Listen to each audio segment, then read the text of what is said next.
Oh shit. All right, ready? 1, 2, 3. Ayo! Welcome back, dude. I'm back. What's up? I've been nursing about a week-long hangover. I don't think you're supposed to be this busy at my age, man. 39? Yeah. Yep. Well, we played the show. Usually, busy at this age. If you do it consistently, I feel like you'd feel better. You know, it's one of those things where I don't do it enough. So I play like one show, and then I won't play a show for 3 months. And then I'll play another show, and I'll play.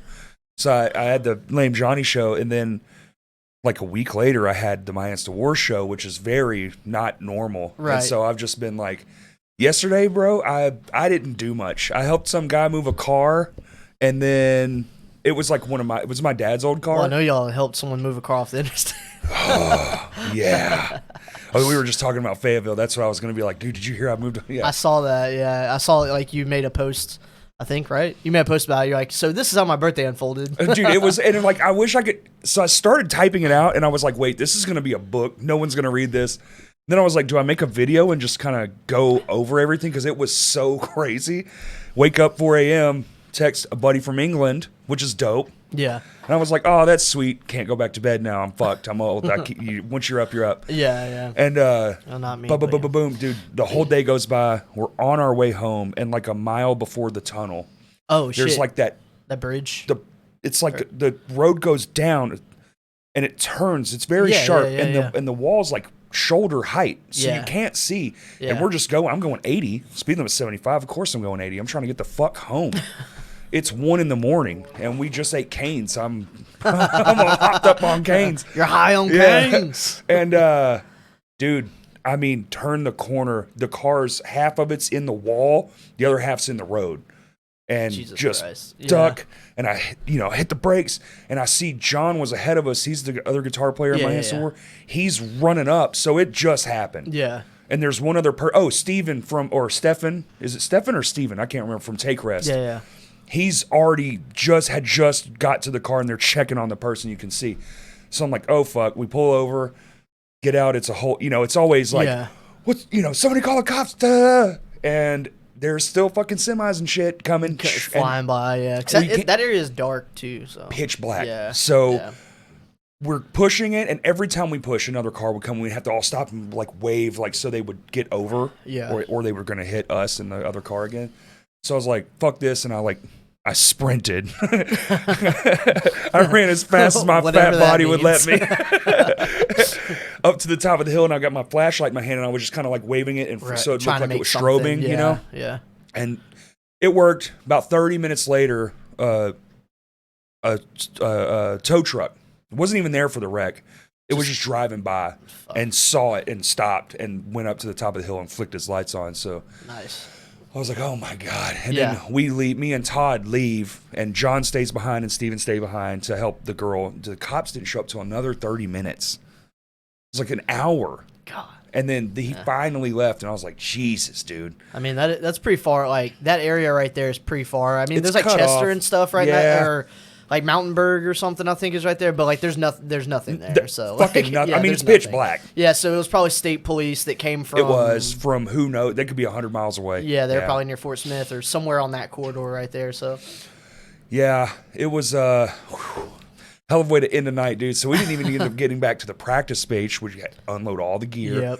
Yep. It's 2:35, almost 3 a.m, down a flight of stairs, and we're just dragging all the ass. We just played a metal show, dude. We don't sit still, On a weeknight as well. on a weeknight, and and then plus, I had like 10 beers before the show even started. Yep. The venue gave me free beers. Yeah. The other place was giving me discounted beers because it's my birthday. Fuck Then they gave me a free shot. I was fucking pretty loaded, dude. Fuck yeah. For a My Insta War set. I saw y'all were playing that show, and I was like, damn, they're playing a show up in Fayetteville. It was like a Tuesday. It was Tuesday or Wednesday. On Wednesday, I was like, holy shit. Like, I mean, I couldn't, if someone hit us up and they're like, hey, y'all want to play a show on a Tuesday in Fayetteville? I'd be like, no. The only reason we did it, dude, because it was my birthday. Yeah, That's it. do something. Let's like, do perfect. something, Let's yeah. go, yeah.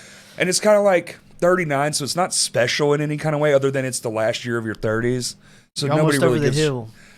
40's gonna be I don't know what I'm gonna do for 40. I feel like I'm gonna have to throw a concert. I feel like just to make it the most fun. Yeah, something like that. Do some sort of like Steve Aoki cake toss and fucking something crazy, or pop out of a cake and drum out of it or something. Yeah, rig that like, up. I don't know, something special. That's that's what you do. So you gotta have a big show. Got to do a big show. It is what I do, man. I'm an event planner. Is what I really am. Yeah, that's what I'm turning into anyway. Me and Kurt, 90% of our conversations aren't, hey, how are you? It's like, I had this idea. Yeah. I think we were talking about that last time I was on, because Kurt had an idea for something. I don't know. I listened to that whole episode. I was like, so much has changed since then. So much. You're an idea man too, though. Yeah, every day, all day. Yeah. And now, like I said, my job for work, I just drive around everywhere. In your mind. So, like, I have music playing, and then, like, I'm just thinking. And most of the time I have to replay the record I'm listening to, because I'm like, well, I didn't fucking listen to that. This is a single song, nothing stuck. Yeah. So it's like one of those things. But yeah, shit. Yeah, last time I was on, I mean, pretty much I was afraid to play one of our last shows at the time and stuff like that. And I was listening back, I was like, because we had never said we were breaking up or anything, to my knowledge. I went back and listened, and Darby was like, yeah, we're just going on, it's a hiatus. Yeah. And I was like, yeah, we never said we were breaking up, because everyone's always like, yeah, y'all broke up. I'm like, no, we didn't. We never broke up. No one said break up. Yeah, we never broke up. Dissolved a little bit. Well, Darby moved to Texas, and now he's in LA. So right. He was like, yeah, I'm going to Austin for a bit, and somehow now he's in LA, which he's just chilling out there. So, shit happens. Is that why the insane ramp up of Morbid Visions? Because that is like, y'all are going fucking crazy. Trying to go ham a little bit. I'm probably doing more than I'm probably like booking us more shows and stuff than I probably should be, because everyone else in my band is like, why'd you do this? But, I was just fixing to say, every time Facebook launches, there's another Morbid Visions, like the little fucking logo. Like, God damn. Yeah, we so I mean, that wasn't even a twinkle in my mind whenever last time I was on, stuff like that. So at that point I was still in school. Yep. Which I dropped out of nursing school. Hell yeah. Well, so the pandemic happened, and then we went to online, and things just got weird. And I was kind of like, you know what? I'm just gonna sever my ties here and just figure it out later if I want to. Right. And then that's kind of where. Do you get to keep all your hours and training, or would you have to retake everything? So I'm pretty sure I'd have to redo it. So all of my none of my prereqs and stuff like that, obviously those are done. Right. But if I want to re-enroll in the nursing program, I'd have to start from the damn. Yeah. So that sucks. Yeah. But it is what it is. I don't think I have any interest in doing that now, though. Fair. Which I think the pandemic hitting right when I was actually I think I was still doing I was doing the pre-nursing part, so I was just doing AMP1, AMP2, all the bullshit, stupid stuff. And then January 2020 is when I actually started at Baptist, and then 2 months later, that happened, and it just became being at home and doing that. No. Yeah.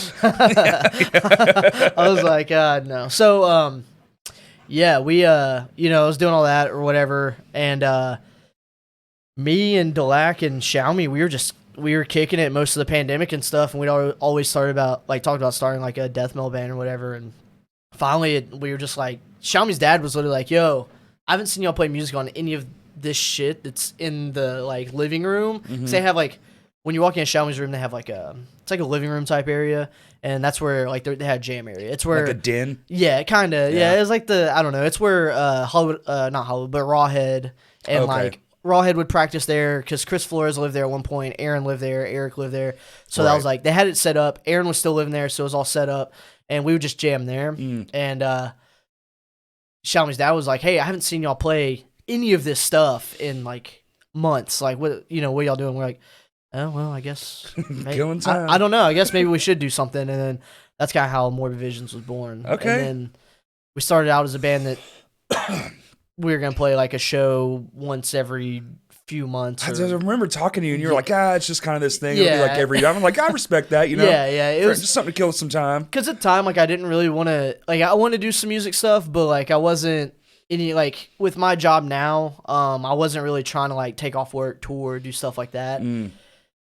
And it just all kind of happened. I don't know. I don't know, man. I feel like It's a unfolded. lot of us are in the same boat where we say things like that to ease our own mind because we know damn good and well Yeah. if it's worthwhile and if you can feel it like in your soul, Yeah. I'm gonna do all the shit For to make sure. it Yeah. work. Yeah. You And know? that's what happened. You know, it was Yeah. like, people outside of Arkansas started kind of like, you know, fucking with it and stuff. And I was like, okay, like, you know, we Was this because of the internet, YouTube? yeah, I mean, TikTok? it was like, you know, we put our demo out.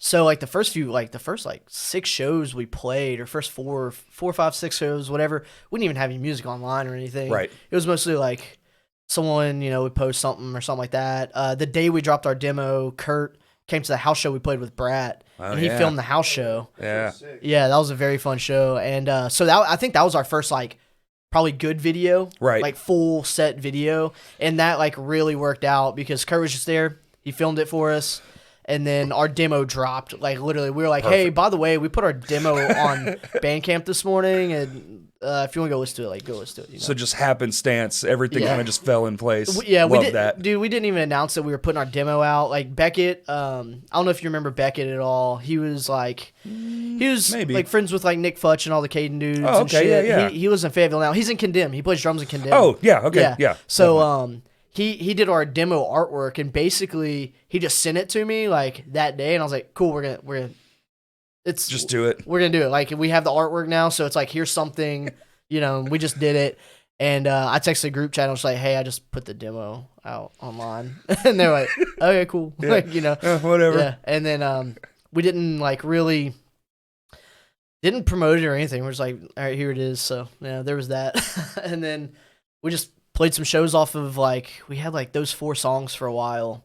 Well, the demo was only 2 songs, but we had 4 songs. Right. One of them never got recorded. One of them that was supposed to go on the demo that I was like, let's not put it on demo, ended up on the EP. There you go. So yeah, it You was a gotta song. have a couple holdovers, man. You can't Yeah. play your whole deck, then you're yeah. fucked. Well, it was a song I didn't like. We still play it. Everyone in the band likes it. It's like a crowd, like people that like our band like the song, and I fucking hate it. And so like I yes. tried to like slip it away from the demo to like, yeah, we're gonna trash this. And then whenever it came to put the EP together, they were like, we're using this song. And I was like, oh fuck. Okay. All right. But God. people like it. All right, I'm just the naysayer. Okay, Listen, it's fine. you know? Every band has that song, dude. Every band has that Everyone in song. my band loves it though, and I'm like, whatever. Well, you know, I have songs sometimes that are like my favorite live, but they don't. Some songs work different ways, you know, like For some sure. songs will work on a record and you'll never play it Yeah. live. Then some songs work live on a record, you know, Yep. doesn't translate very well. For sure, yeah. That's Well, a weird case, you know. Sometimes you're doing some weird stuff, and it's just not, you know, like. Or you have a detractive song, a song that doesn't fit the whole enough of the album or Yeah, whatever. yeah. You know, you B-side, got you that, know? yeah, B-side Yeah. that should have been a B-side, but Yeah. didn't. It made it the A cut. Exactly. Yeah. Yeah. Yeah. And you're like, that should have probably. It takes like 2 years to figure it out, though. Yep. Yeah. I mean, you know, there's stuff like with.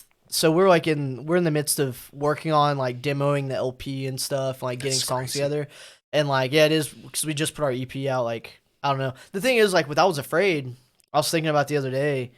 We literally put out since I joined the band in 2013.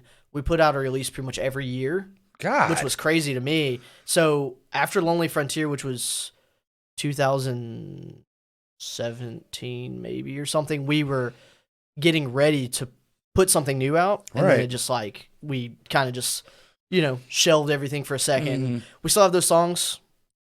Working on putting them out. Ooh. I think Ty kind of maybe mentioned a little something like that when he was on. Right. His last episode was very good. I had fun Very. listening to that one. I love Ty, man. Ty's great. Love you, Ty. That man has a direct line to my funny bone. I don't know what it is. I've talked to him for Everyone's. fucking 20 if you're around hours. Ty and you don't fucking laugh, You're the piece of yeah, shit. Yeah, you're a piece of shit. You're not a fun person. So, Coming from a piece of shit. but yeah, we had song stuff, but with I Was Afraid, we literally put out No Love in 2000. I think it was it might have been 14 because I joined. I Was Afraid like toward the end. No, it was in 2013 we put out No Love. 2015 we put out Endless Ecstasy. I think 2017 we put out Lonely Frontier, I believe. So it was like roughly a year and a half ish Right. between each release, which like I don't know how we were doing that. So like I don't either because y'all were going to studios too and labeled up, right? yeah, So, well, like, we Sunday Drive picked us up. that's a lot of like trying to figure out all the things and Well- still getting it done in a record amount of time. So I was the other day. I do it with more visions because I did with I Was Afraid. I have a list of shows and a list of like all of the shows and then a list of like all of our just tour dates that we did. So Smart. I wish I had done that. so I had to like recollect the first like couple tours, Yeah, yeah. whenever I decided to start doing it. I'd like look back and be like, we played that show in this place to 2 people. You're like, it was 2009. Hop on Facebook. yeah. So, I did some stuff like that, but we were so like as a band we played 130 shows outside the state of Arkansas. Sweet Christ. So somewhere in between doing all that and playing the shows we played in Arkansas, Right. we figured out time to somehow do all that do too. all that too. Yeah, so I don't know. I don't know. I Well, think making schedules work, jobs, because I'm sure y'all still had jobs, right? Y'all yeah. weren't like Oh yeah. paid, like living off the money musicians. no. Yeah, no. No. Who is? Yeah, no, I mean, I was Yeah. afraid, and that was the time before, the pre-pandemic time, Right. where bands weren't getting, bands now, you can go out on the road, and if you do it right, you can come home with, a little bit of money. It's not going to pay anything, but you can have it in the band fund. Right. If you kind of figured it out. Float the next round of shirts, maybe some studio time. Exactly. Yeah. Before that, if you were a band the size of I Was Afraid or even what Morbid Visions is, I feel like Morbid Visions, I Was Afraid at this point in time were about the same. Sure. Same size. And we would come home broke as fuck. I Was Oh, Afraid dude. always but we also did just ungodly stupid shit 3 weeks, 4 weeks, stuff like that. See, that doesn't even make sense anymore. No. I mean, it I just- don't want to do that anymore. No, 10 days max. who does and who is? That's why festivals are so damn big. You can see it. That's why every band wants to be on a festival. It's like, fuck, dude, I make Pay me to fly in in. 3 what's up? months, I'll make in 2 days. Yep. Same Yeah. money. Yeah. Why? Yeah. And I'll play in front of, which is, hey, even if you're 5,000 band, people a night band, amazing.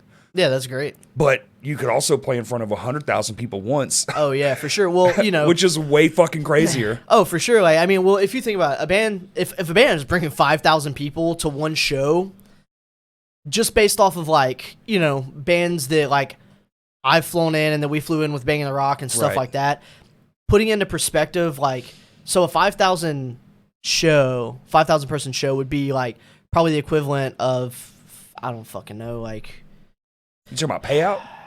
Third Eye Blind. Sure, yeah. So for them to do a one-off and fly them into Arkansas, Exactly. I don't want to think about what that number would be. 100 grand.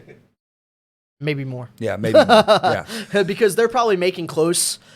I'm not gonna do the math right now. Close to 100 grand for Oh, yeah. playing it in Rogers at the Amp on tour. Absolutely they are. I'd say Yeah. 80 to 100 grand. I mean, that's Deftones last time I looked was 90, yeah. and they're about that cap, Yeah. they've had the Oh, yeah. wildest career ever where they're Yeah. All over the place. yeah, they're all over the fucking Yeah. place. But which they should really just relegate themselves to just all those bands of that time are doing. They're just, why? I'll play Yeah. 4 times a year, make the same money, and I get it, dude. Yeah, I mean, and a lot of that stuff is just labels wanting them to be out and doing stuff and shit like that. True, but they want to be home with their families. Oh, sure, They want to yeah, raise yeah, their of course. fucking kids. Yeah, yeah. Used to, you didn't have the luxury of that, but now with the internet, dog, you can just kind of do whatever. Yeah. No, and there's a few podcasts I listen to from people in bands, Yeah. in bigger bands, and they're just we don't have we in this day now after with how big the internet got with younger people getting into heavy music Yep. from the pandemic, whether it be Hate 56 or just find stuff on YouTube. I or mean, just the whatever. fact that Turnstile and Knocked Loose exist in the realm they exist in. Yeah. I mean, Yeah, holy it's- freaking it's- shit.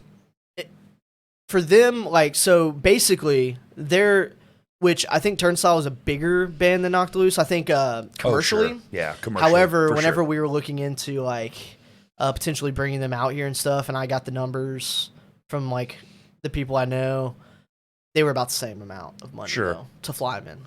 So it's it's Until that Blink 182 tour's over, then it's gonna be fucking.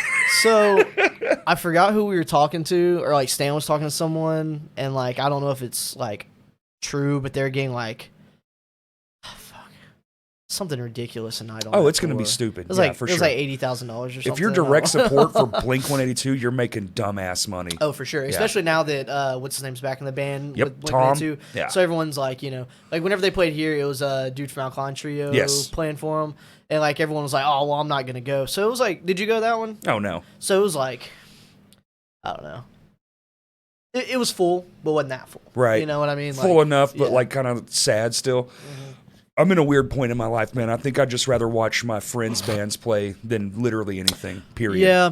I don't want to spend the big $400 Yeah. to go watch a fucking concert Yeah. every 6 months or whatever it is. I can go watch a concert every Friday night Yeah, for a year yeah. and spend the And same still- yeah, $400, you know? Well, and like me and Katie, I was a lot of country and stuff. We went and saw Turnpike Troubadours at fucking Simmons or whatever. Is it Simmons now? Is that what it is? Is it- Verizon? No, Alto? Simmons. It's Simmons. Yeah. I don't know. It took me a second. I was like, wait, which one is it? So it's Simmons now, and like Turnpike was playing there, and I was like, "There's what? Like, why are they playing here? It's them and like the Avid Brothers, which I don't like." Avid Brothers are big, though, Yeah, right? they're big, but Turnpike played over them, and I was That's like, wild, because I've never heard this of is who weird. you just said. Exactly. Yeah. So like Turnpike, they're on like Yellowstone and stuff like that. So like they're getting that exposure Oh. now. A lot of those like Culture Wall and like stuff like TV big. yeah, they're like Yeah. in that little pocket of like country artists. But we went and I was like, this at Simmons. Like, why isn't this at like The hall? rep or something. Yeah, or the hall. or somewhere like a little bit smaller, dude. There's like it was packed. I believe it. I was like, what the fuck is The going country on? fans are different, dude. Yeah, it was They're weird, different. but at the same time, I was just like, like I was. They're in channels we have no idea where they're at. You know what I'm saying? Oh, Like for the sure. radio and shit Yeah, that they're I mean, on.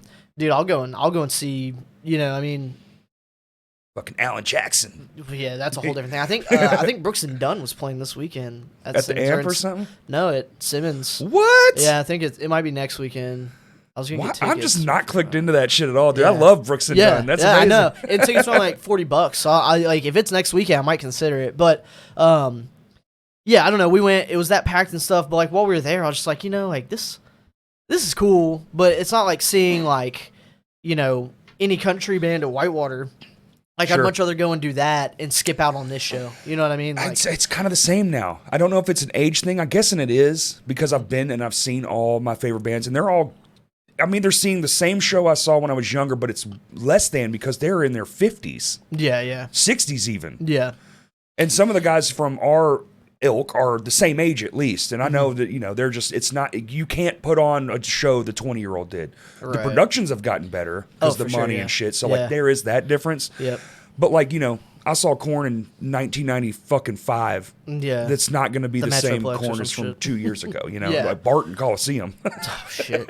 Well, like I took my mom to go see Guns N' Roses when they came through, and that was like, Was it like nails on a chalkboard? dude, it was just like it was fine. You know what I mean? Sure, Like it was sure, Guns sure. N' Roses Yeah, or yeah. whatever. But like I'm just like watching, and there's an outfit change every, other Oh, yeah. song. Yes. And like the production, like I said, the production's cool. insane. It's cool, like for cool sure. shit. It There's took like them 3 days to set that up. My buddy worked on that production. Yeah. Jesus Christ. Yeah. If I was working, I'd be like, well, fucking Guns N' Roses. They leapfrog each other. They have, Yeah, just yeah, like yeah. Warped Tour. That's not that Warped Tour you went to Right. is not the same as the next night because Yeah. they have two sets. Yeah. That just I don't know. That's it was cool. My mom wanted to go see him. But what's his name? Opened. I can't remember his name right now. But anyways, it was cool. Like and that's the thing with production. That's what you're going to see. Stapleton. No, it wasn't Stapleton. It was Shit.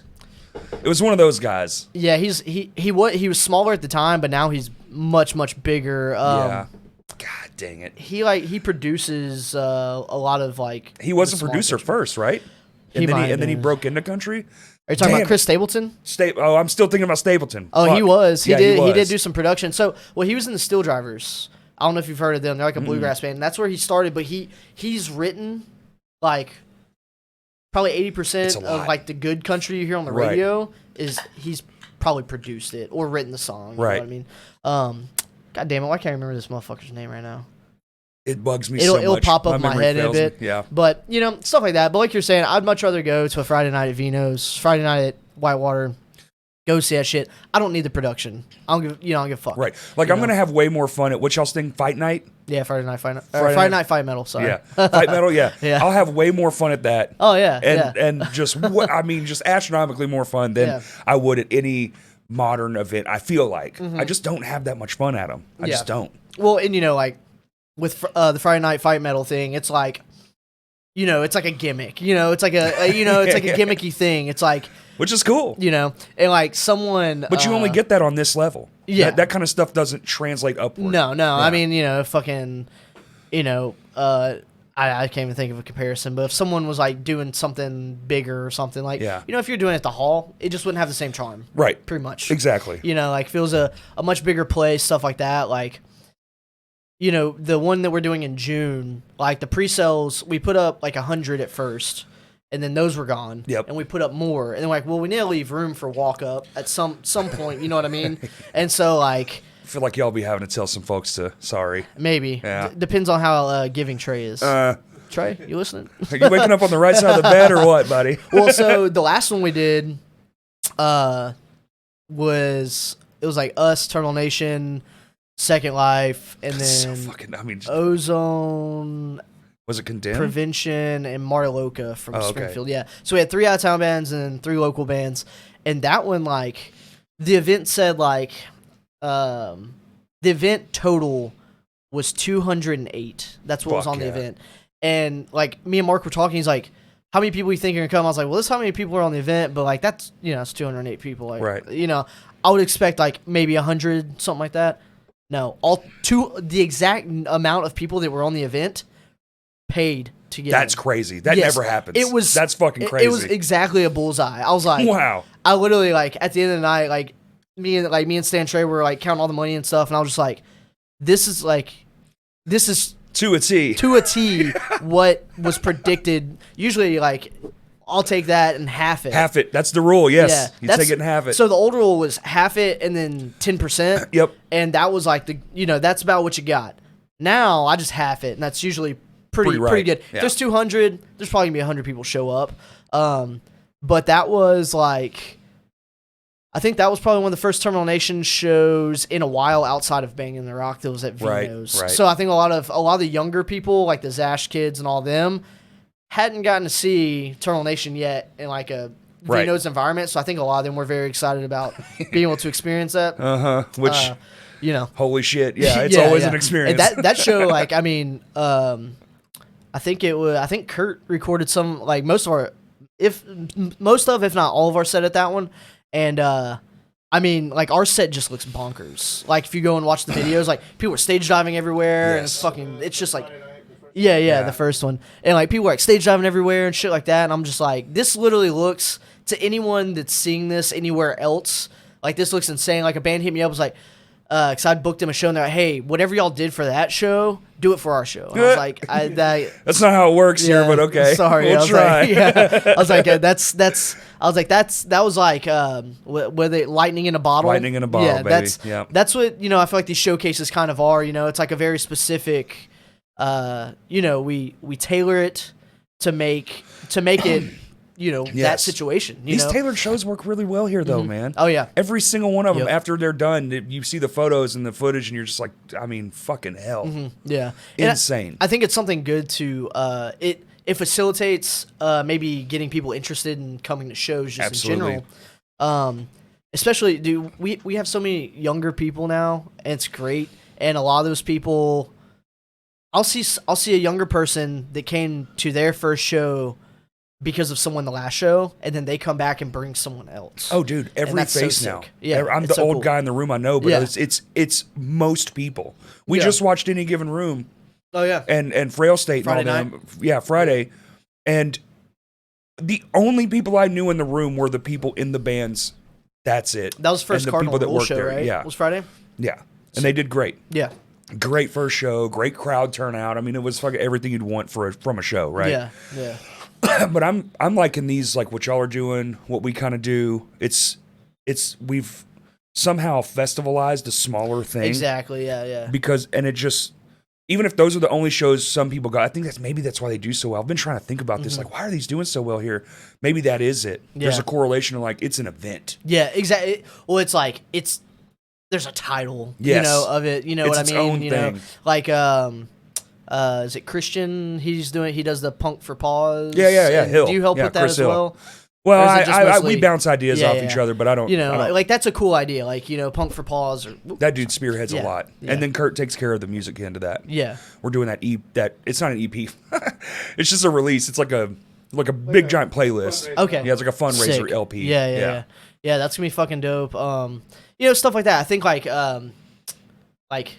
it's not bannering something, but just like kind of giving it a name and doing it like so. We haven't really figured it out yet, and we'll see how it goes after the summer with doing 2 in a row. Right. People have asked for them once a month, and we're like, That might be a bit much, man. might Once a be, month yeah, is a yeah. little- It kind of takes the It takes the pizzazz out Yeah, of it. I mean, it might exactly. work for a year, but does it work for 2 years? It might Yeah. work for 6 months, but does it work for a year? It's kind of Yeah. one of those like. Exactly. And then, are you allowed to draw back, or do you just kind of have to can that and start something new? Exactly. You know? Yeah. So originally, like Stan's idea before the pandemic was it was gonna be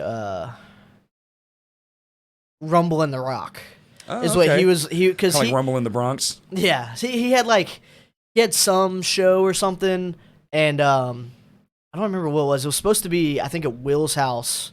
Okay. I think it ended up not happening, but it was like a show because Vino's couldn't do it, and he was like, I need to like make this like special so people will come. Right. You know, it's not at Vino's. It's at this because at the time Will's house was I think kind of newer. Like there hadn't been a It ton wasn't the happening at that hidden mecca that it became. Yeah, exactly, yeah. So Stan was trying. He's like, I've been thinking about doing like these like Rumble in the Rock things, and I was like, I mean, that's cool, you know. dope. Like, and he was like, yeah, like this would be the volume 1, volume 2, and then we did Banging in the Rock, and then like a few months before Banging in the Rock, we were supposed to do it was gonna be us, Eternal Nation, Gates to Hell, Sins to Die. I think Second Life was gonna play that one. That's why Second Life was like. That's why we've kind of kept the formula of us 3, and then like out of town bands was because that's what the first one was supposed to be, and we got a really good response of people being like, "I finally get to see all 3 of these bands Right. at one show." Because like Eternal Nation, Access, you know, man. Yeah. exactly. You know, Eternal Nation wasn't really playing too many shows. Us and Second Life were playing shows. We played like at that point one show together. But it was just like, sometimes like it just never, Right. never meshed out. Yep. So it's like putting those 3 in a room together, people were like, cool, I'm gonna see it. We had to cancel it because Gates to Hell, Ryan, I think his partner had some health issues or something. So they just, and someone in another band had some issues. So they just had to say, screw it. So after Banging in the Rock, it was gonna be our EP release and stuff, and Stan was just like, "Fuck it, let's do the Friday Night Fight Metal, and like this gonna be the first one. Let's do it." Oh, And yeah. we're like, "Fuck it, let's go." So, and then people were like, "Yeah, do it once a month," and we're like, I mean, it's a thing where the stars have to align. Yes. Yeah. Like, I agree. like with Brat coming through, it being us, Internal Nation, and Brat's tour kickoff for us to all go to Necrofest. Right. It's all literally that night. So I know. that makes sense. And then the mall, But it's like, also charging up. Like if you're spearheading that, but you're also the guy, like you're in a band too. There is something to that long push behind the scenes that makes it so much more valuable. Like for myself, I love the 3-month of the group chat and everybody Yeah. tossing ideas Yeah. and the stupid fucking memes. And then when you show up on that day, you feel like you've got so much invested in this. You can't fuck this up. Oh, for sure, yeah. There's so much energy already in the room. Everybody's chilling, like ha ha ha, LOL, whatever the fuck. Yeah. Ready. We added production because we just all are psyched the fuck out. I feel Yeah. like 3 months, absolutely, I can get that out of myself every 3 months and other people. But damn, being the spearhead of that plus your own shit for every month, I don't know that you could continuously. Yeah, you could do yeah. it for a while, Yeah. but damn. I mean, you'd never be off your damn phone. Yeah, pretty much. And like that's the thing, me and Stan, we already book enough shows, just regular shows as is, yeah. that we don't put as much planning into. So like any given month, me and Stan both have, like probably 3 or 4 shows each that we're already doing. So on top of that, it's like, Yes, it's a lot. luckily we just kind of had like a small little lull, like the last like like the spring transition. Yeah.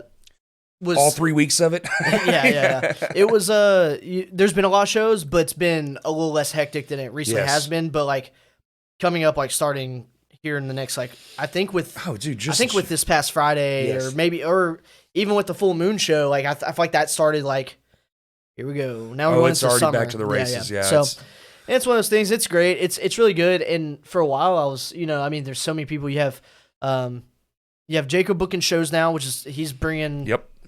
A lot of great shit. So it's like we have me, Stan, Jacob, Sam's doing stuff. Yep. Plus the original people that were around. You got all the shit going on at Whitewater. The Stickies, exactly. All that stuff. I mean, it's fucking. Like, it's insane. I don't know if Pete still books here. I don't even know if he still lives here, but Pete Campos. Yeah. He's just doing stuff over at Rev Room. He's on tour with Dylan Earl right now. Oh, okay, cool. Yeah, so he's like, I think he's like TMing and doing merch or whatever. And Sick. he did. There's that. It's a good job for him. He's a nice guy. Oh, of course. Yeah. He's personable. He's already been around plenty of music his whole life, so he knows how to handle people. Right. Was that other band from here? That's a loaded question these days, dude. The band that like opened up for shit. They opened that show at Simmons. What? Yeah, it was. It's a dude's last name. I can't remember. The dude's name is Drew. Drew. Holy they're like fuck. a rock. They're like a rock band. It's like rock, like bluesy Is it rock Recognizer? stuff. Oh, bluesy rock. I was trying to think like rock and roll. Kurt had a thought. Illusionite. No. It's like it's bigger than that. Yeah, and I would like to. I mean, they're playing at fucking Simmons. It's got to be bigger than that. That's crazy. They opened for. Fall Out Boy? No. It's like, damn, who the fuck's that band? I don't know. I'm trying to remember the other band they opened for now, though, and I can't remember. My fucking mind that we even had a local band play at the fucking arena. First of all, yes, crazy, like that, right? Just that is fucking crazy. It's De France. Oh, De France. Oh, wow. Yeah, okay. they opened for like. I could see that actually. They opened for Kurt. Do you remember? Do you know what I'm talking about? I was just trying to look it up. Dude, they opened for Those sound like country. No, it was Was it T Swift? No, she didn't come here. No, it was What, come to Little Rock? What's the band that sings the I don't want to close my eyes. Fall asleep 'cause I miss you, babe. Oh, and I don't want to. Aerosmith. Yeah, I think Aerosmith came and they opened for Aerosmith. I think that's what it was. Fuck? I'm pretty sure. I'm almost positive that's what it was. But yeah, I'm just more mad that I missed Aerosmith. Fucking insane. I think it was Aerosmith or something like similar. Like okay, something similar in that vein. Or someone that I think is Aerosmith. But older rock. Yes. Classic rock now. So yeah, there was that. But yeah, so Pete's doing that and stuff. Hey, we've only got like 5 more years, so our shit's classic rock. So shit, dude. Oh well, it's fucked up that like I'll be listening like The Point or whatever, and like Nirvana and what like Stone Temple Pilots comes on. I'm like, what the fuck is going on? Yeah. Because like to me, that's I guess technically it's 30 years now. 30 years, of dude. Like those records coming out, but it's like. Alice in Chains comes on fucking The Point. I'm just like, dude, the shit from our high school. Bon Jovi. God damn. That's what it was. That's like similar to Aerosmith, right? Sure. That's I mean, it's rock and roll. Yeah. You're in the right vein. Yeah. But yeah, they opened that show and I was like, holy fuck. Like, and De France is sick. Like, they're like a great, like, one of the, like, whenever you hear someone, like bar, like when it say bar rock band or something, yes, it's like, you just think like, but like, no, they're like good, yes. and they tour, like they actually tour. They're not a band that just plays like this bar, this bar, this bar, this bar, this bar. They like they leave the state of Arkansas. They have a tour route. They do it, and that's smart. That's cool. Yeah, that's great. Cool. I mean, that's if you want to be a band that's more than just a band that's playing at Cajun's Wharf or whatever, then sure. That's what you gotta do in that style of music. It's tough, man. It's fucking tough. That scene might actually be easier. I don't know because they all probably talk to each other on some level, but in this level, it is definitely tougher. Yeah, booking a show, some states they're just like good luck. Yeah, I've gotten that so many times. Oh yeah, like Florida's exceptionally hard. I have found it.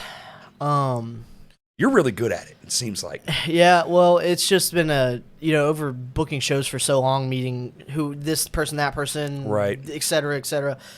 It's helpful. The networking is it's helpful and with I Was Afraid, I ran into that a lot. Like, someone like, hit this person up. Right. And I'm like, yo. And they'd be like, fuck you. Yeah. I'm like, sick. Like, LOL, stupid. Yeah, or like, and I used to be really guilty of doing it. Now, whenever like a smaller band hits me up that like I just know I'm not gonna be able to get anything together for, I'm just like, listen, I'll hit up someone in Memphis and see if they can do it, or do it in Springfield or Tulsa. But like, I just like, because the issue is we have so many shows, and not very small shows, and we are very limited on the number of bands that we currently have. Right. There's more starting, thank fucking And God. venues. There's And only like venues, 4 yeah, fucking yeah. venues, for And, all like, these bands to play.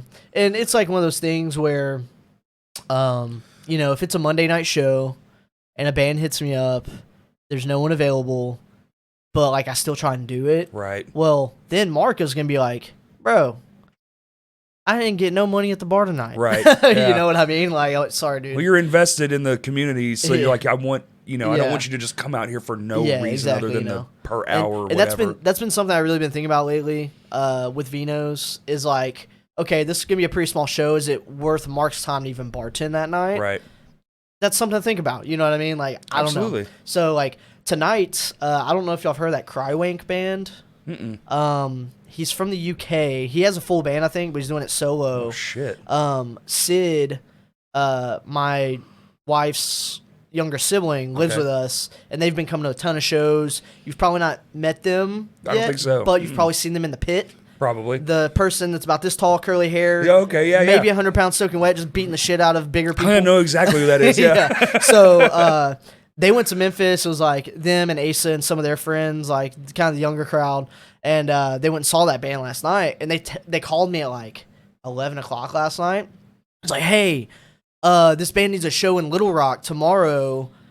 Can you like help me like do like they want to book shows, they just don't know how to like Sure. do it yet, you Yeah, know? yeah. And I was supposed to have a show tonight that I ended up canning because like Second Life couldn't play, Violent Pact wouldn't be able to play, like all like no hardcore bands were gonna be able to play. Morbid Visions couldn't play. Like it just Right. it would not have made any sense to make the show. But then this band needed a show, and it made way more sense for that band to just have a last minute show.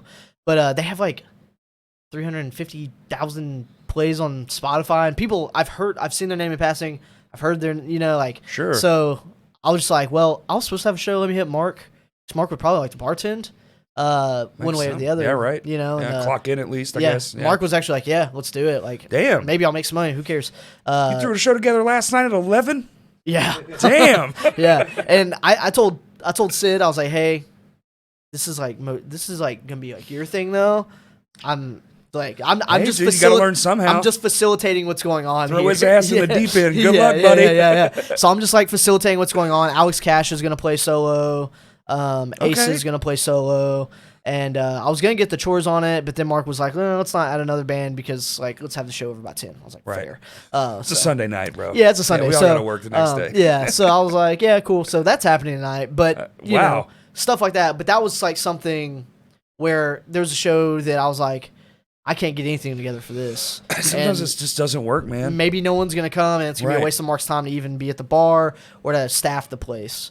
But then this happened. It's like, well, this could potentially actually be something, maybe a little bit bigger. Who knows? It's I a don't know. weird. It's a weird spot we're in where I feel like there's so much coming, and it seems endless at this point. And you see all these children from these outskirts towns like the Cersei. There's 3 bands right now from Cersei that are just on fire. Yep. Yeah. So like the Lucidium band, Yeah. actual high school kids, not 15. not no, Stan- 15. Yeah. I know. And his 10-year-old fucking brother was there, and I was like, yeah, not Stan referring to Zash's high school kids. Only one of them in high school. They're actually in high school. Yes. whenever I was listening to, I think Zash brought it up on whenever Jackson was doing the podcast. I think he brought it up that Stan always calls them high schoolers. I mean, listen, when you're a certain age, it's like, look, But yo, you here's the could thing. still be in high school. Here's the deal. I think that Stan promoting them as high schoolers makes them more impressive. Right. So like, Dude, no offense, Jackson, but dude, I'll take the high school the cred. first time I saw them, I can't remember who I was standing next to, but I just had them on the shoulder, and I was like, we weren't this good, right? I just need to make sure, like, we're not this good. Yeah. And he was like, nah. I was like, all right, something different in the water. Oh yeah, like the first time me and Stan saw them was kind of the same thing. We Eric Phillips had put them on a show. I don't remember what show it was. It was at Vino's though. And me and Stan went. Was it a Moon Man gig? Moonmaid might have played. Blast, maybe? Blast might have played. I'm trying to remember what show it was.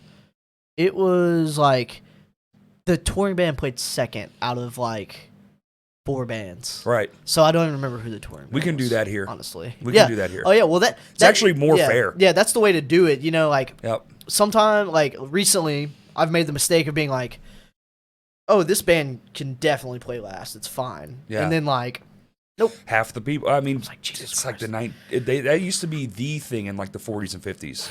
Headliners didn't headline. Headlining Yeah. came around in like the 70s, I think. yeah. So we're going backwards. I mean, Yeah. dude, singles. Yeah. Used to, all anyone did was release singles. Yeah, like a And then they would just walk it to the radio store. 7-inch. What was it? Yeah, yeah. What, it was yeah. smaller than 7-inch. 45. 45. Yeah, the 45s. It'd be Yeah. that or whatever. Just wild, man. Yeah, no, and that's the thing that We're doing it all over again, but with modern technology. It's literally the same shit. Put a single Yeah. out, put it out fucking immediately. Video, shoot a video. I just saw someone Kurt showed me a video. It's just concurrent squares and like their heads, and like it's just kind of constantly moving. And I'm like, this makes all the sense in the world. Yeah. And I don't know why, but it just Yeah. works. well, you know, and that's another thing like with like just making like small videos and stuff. Like I try and do it with Morbid Visions on our Instagram. Like recently I just took like some clips that he had gotten and that 197 had gotten and like just kind of put them all together and just, you know, and then put a caption on it talking about our tour. You know, it's Perfect. like simple as that. And then the thing is, that I think's interesting is you look at your reels and you can see like all the views and stuff. So like, you know, we have I don't know like around like 2,600 followers on Instagram. That's dope. Average shit. we're doing we see like 1,300 people watch Like the engagement. watch the reels. Yeah. Which means whether it's people that aren't following us or not, at least half of what we're following is seeing that. That's so that's good, cool. man. You Yeah. know, it's cool to be able to just like look at that and kind of understand maybe how it's working. Right. Because algorithm's fucking weird. So I don't know.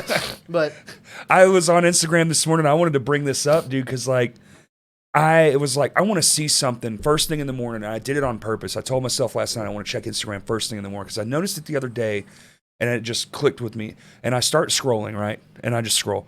The top post is from someone I know. It's something you posted. It doesn't matter. yeah, whoever.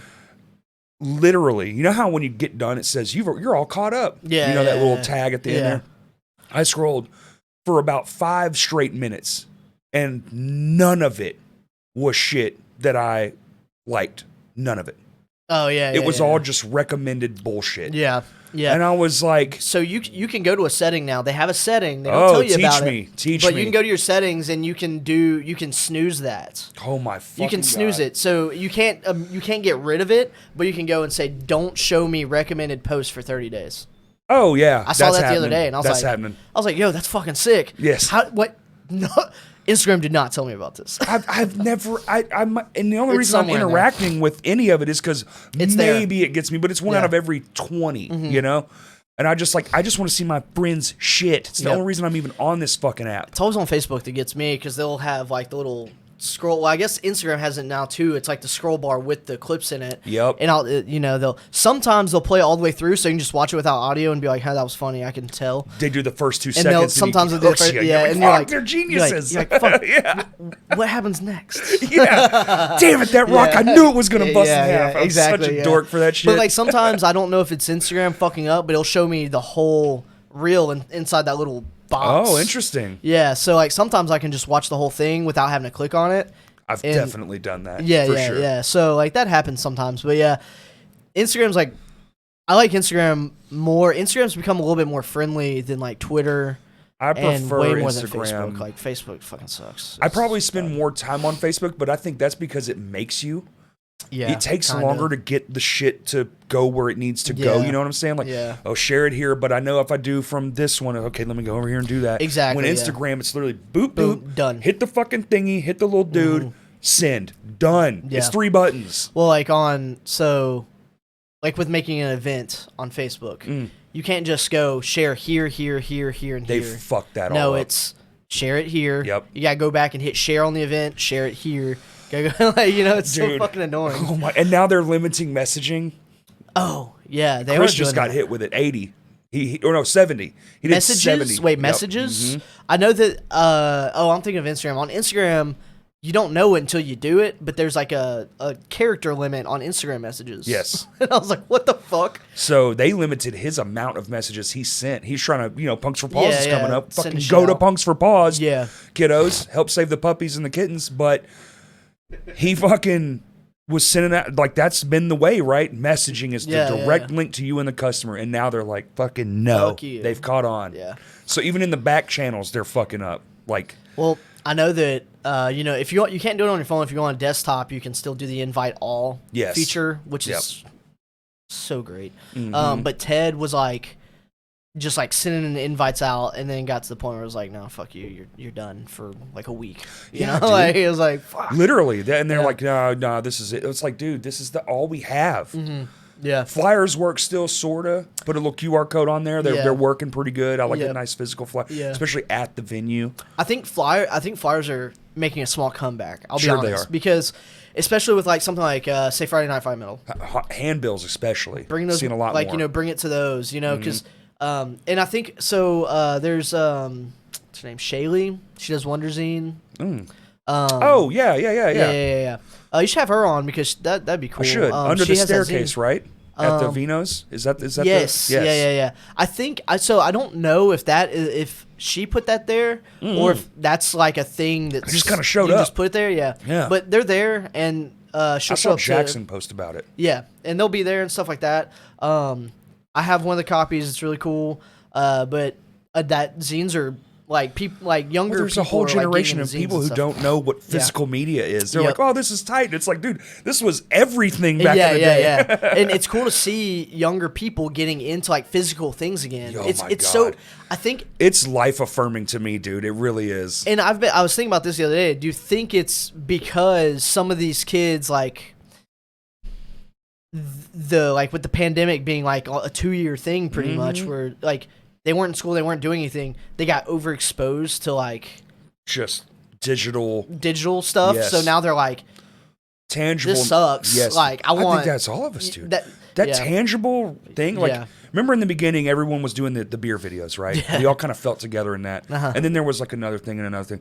But after 2 years, there was no more beer video. There was no Yeah, more yeah. connecting. We were It's all like, can this be lost in the fucking fucking done? ether. Yeah. It felt truly dystopian, man. Like we were all just with VR heads because this is all we could do. Even me, Yeah. who didn't stop working, but I was Yeah. working around Yeah. no one. Yep. There was no one.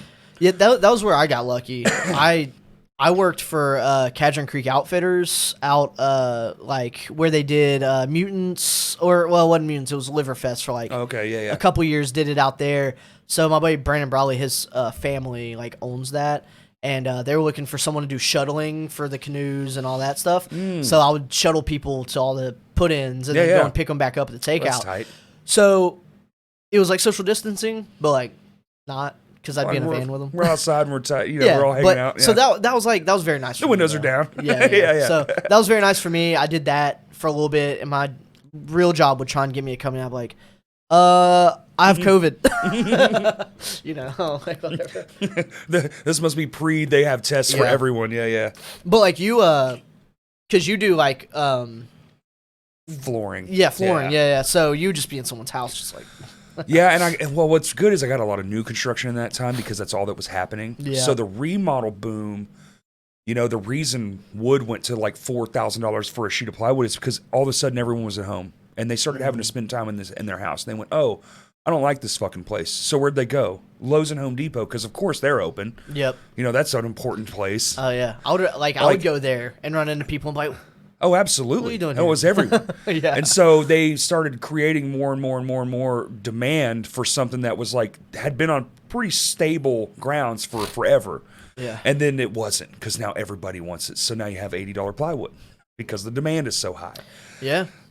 But it was all new construction. It was tight. I did a couple of remodels. The one time I did have COVID was because I was in a remodel, of course. Yeah. But I just kept working. Fuck Yeah. it. Well- like y'all got it, I got it. Who gives a shit? I'm not If going to the miss out on family's work. like there. It's That's like, right. well, like, I got it from y'all. I don't feel bad. You don't feel bad. They didn't care. They were like, yeah, man. I mean, we're all sick. I was like, fuck it. I'm just gonna do it. Yep. It wasn't the best time of my life, but I was like, hey, it's a paycheck. Yeah. You know. Yeah. I mean, But- it was fine. And now it's just kind of like, it's back to normal. Yeah. You know, you're working with, the other day I was working and there was literally like 10 other people in this house and we're all just working on top of each other. Yeah. It's like, oh, well, here I we miss go. it. Like, Back- I kind of miss Everything's it. back in full swing now. Yep. Like, I think someone that's important that does government things said that COVID is canceled now. It's done. Been done. We're over it. Dog, yeah. We're over Been it. done. yeah. It's like, well, I mean, it is what it is. So, but The only thing I wish, can we get at least one chain to go the 24 hours again? Like, motherfucker. I miss that. So. Driving home at 3 a.m. grocery shopping, I miss so much. Yeah, Walmart's like, fuck you. They're done. Yeah, I don't know that no, they will come no. back. Which is, it's It's It's old good, school. But it's when I bad. was a kid, You know, 9 o'clock, yeah. bro, if you didn't have your shit by 9, yeah. you're fucked till tomorrow. That's kind of how it is now. That's yeah. right. It's 'Cause, 11 now, but yeah, I mean, yeah, Walmart closed at 11. Kroger, some of them used to be 24 hours. Some of them, none of them are. no now. Target, no nothing, dude. Dude, going to Waffle House now fucking sucks. Does it? Yeah, you go to a Waffle House and they're like, oh well, we only have like, 7 things. Well, it's not even that. It's the seating. It's not fully open. Oh, what? Yeah, Weird. because like, right now we're in like the food industry. Everyone's like, "Fuck this, I'm out." You know what I Oh, mean? true. So, So like, they're understaffed. They're understaffed. Gotcha. But like, I'll go into a Waffle House and they'll have like a whole section blocked off. And I'm like, yeah, y'all got enough. Like, It's the same amount of people this as is last normal. time, dog. yeah. This is normal. 10 years ago when I was coming here drunk as piss annoying y'all had the same amount of people. So like, what's going on? But yeah, so it's yeah. That's when you just app it and sit in your car. Fucking eat Yeah, it. and it's dude, like it's gotten to a point where I hate eating fast food now Yes. because they're all like there's always whenever you pull up to the speaker, that's always something. It's Always. always something. Yep. We're not open. And that's fine. That's fine. I understand. I get it. Literally, someone just there going, "Yeah, we're closed. Sorry." Yeah, we don't have I'm the enough only people. person that showed up today. And that's fine. Yep. I'm not hating on It's just anyone who become doesn't want to annoying. work there. Yeah. You know what I mean? Same. Because they Same. don't pay people enough to do those No, to I work at those wholeheartedly places. agree. So Yeah. it's like, especially if it's an overnight shift, fuck no. Like someone would rather be at home with their family than work at Taco Bell overnight. Like I get Absolutely. it. I get it. Or Waffle House. serving up diarrhea platters or hang out with my children. I love Taco Yeah. Bell so much. Though. God damn it. Something like the opposite. Everyone loves Taco Bell. Now I'm Yeah. like so anti Taco Bell. Well, there's the Taco Bell that's over on McCain. I just stopped going to that one because like something's wrong. They're only taking cash, or they're just That's not taking crazy. orders. They've got like 5 years left of that excuse, by the way, because cash is about to be Straight up. fucking gone. Or well, they tried to do the thing where it was like the coin shortage. You know, did you not hear, no. there was a coin shortage. Oh, okay. So you had to pay an exact change, or you couldn't pay in cash. What? And Yeah. and you had to have cash? Yeah. You got to have cash, but also it needs to Well, be so exact. no, you didn't have to have cash, but if you were like, I'm gonna pay in cash. You like- had to have exact change. Yeah, or because- they're going to take your extra 40 cents. Yeah, because they couldn't like break like if you had. Get the fuck out of it. That sounds made up, dude. Is Yeah, that real? I mean, I don't. Yeah, That's real? Yeah. Fuck it's that crazy. shit. I don't That's know. ridiculous. Yeah, and I think it's still a thing. Like I remember, it would be on like all fast food windows, like national coin shortage, and I'm like, that's just y'all getting rid of. Like, How? That's just Because I can go outside and find change on the ground. Yeah. That doesn't make sense at all. That's crazy. COVID ate the change. It ate the change.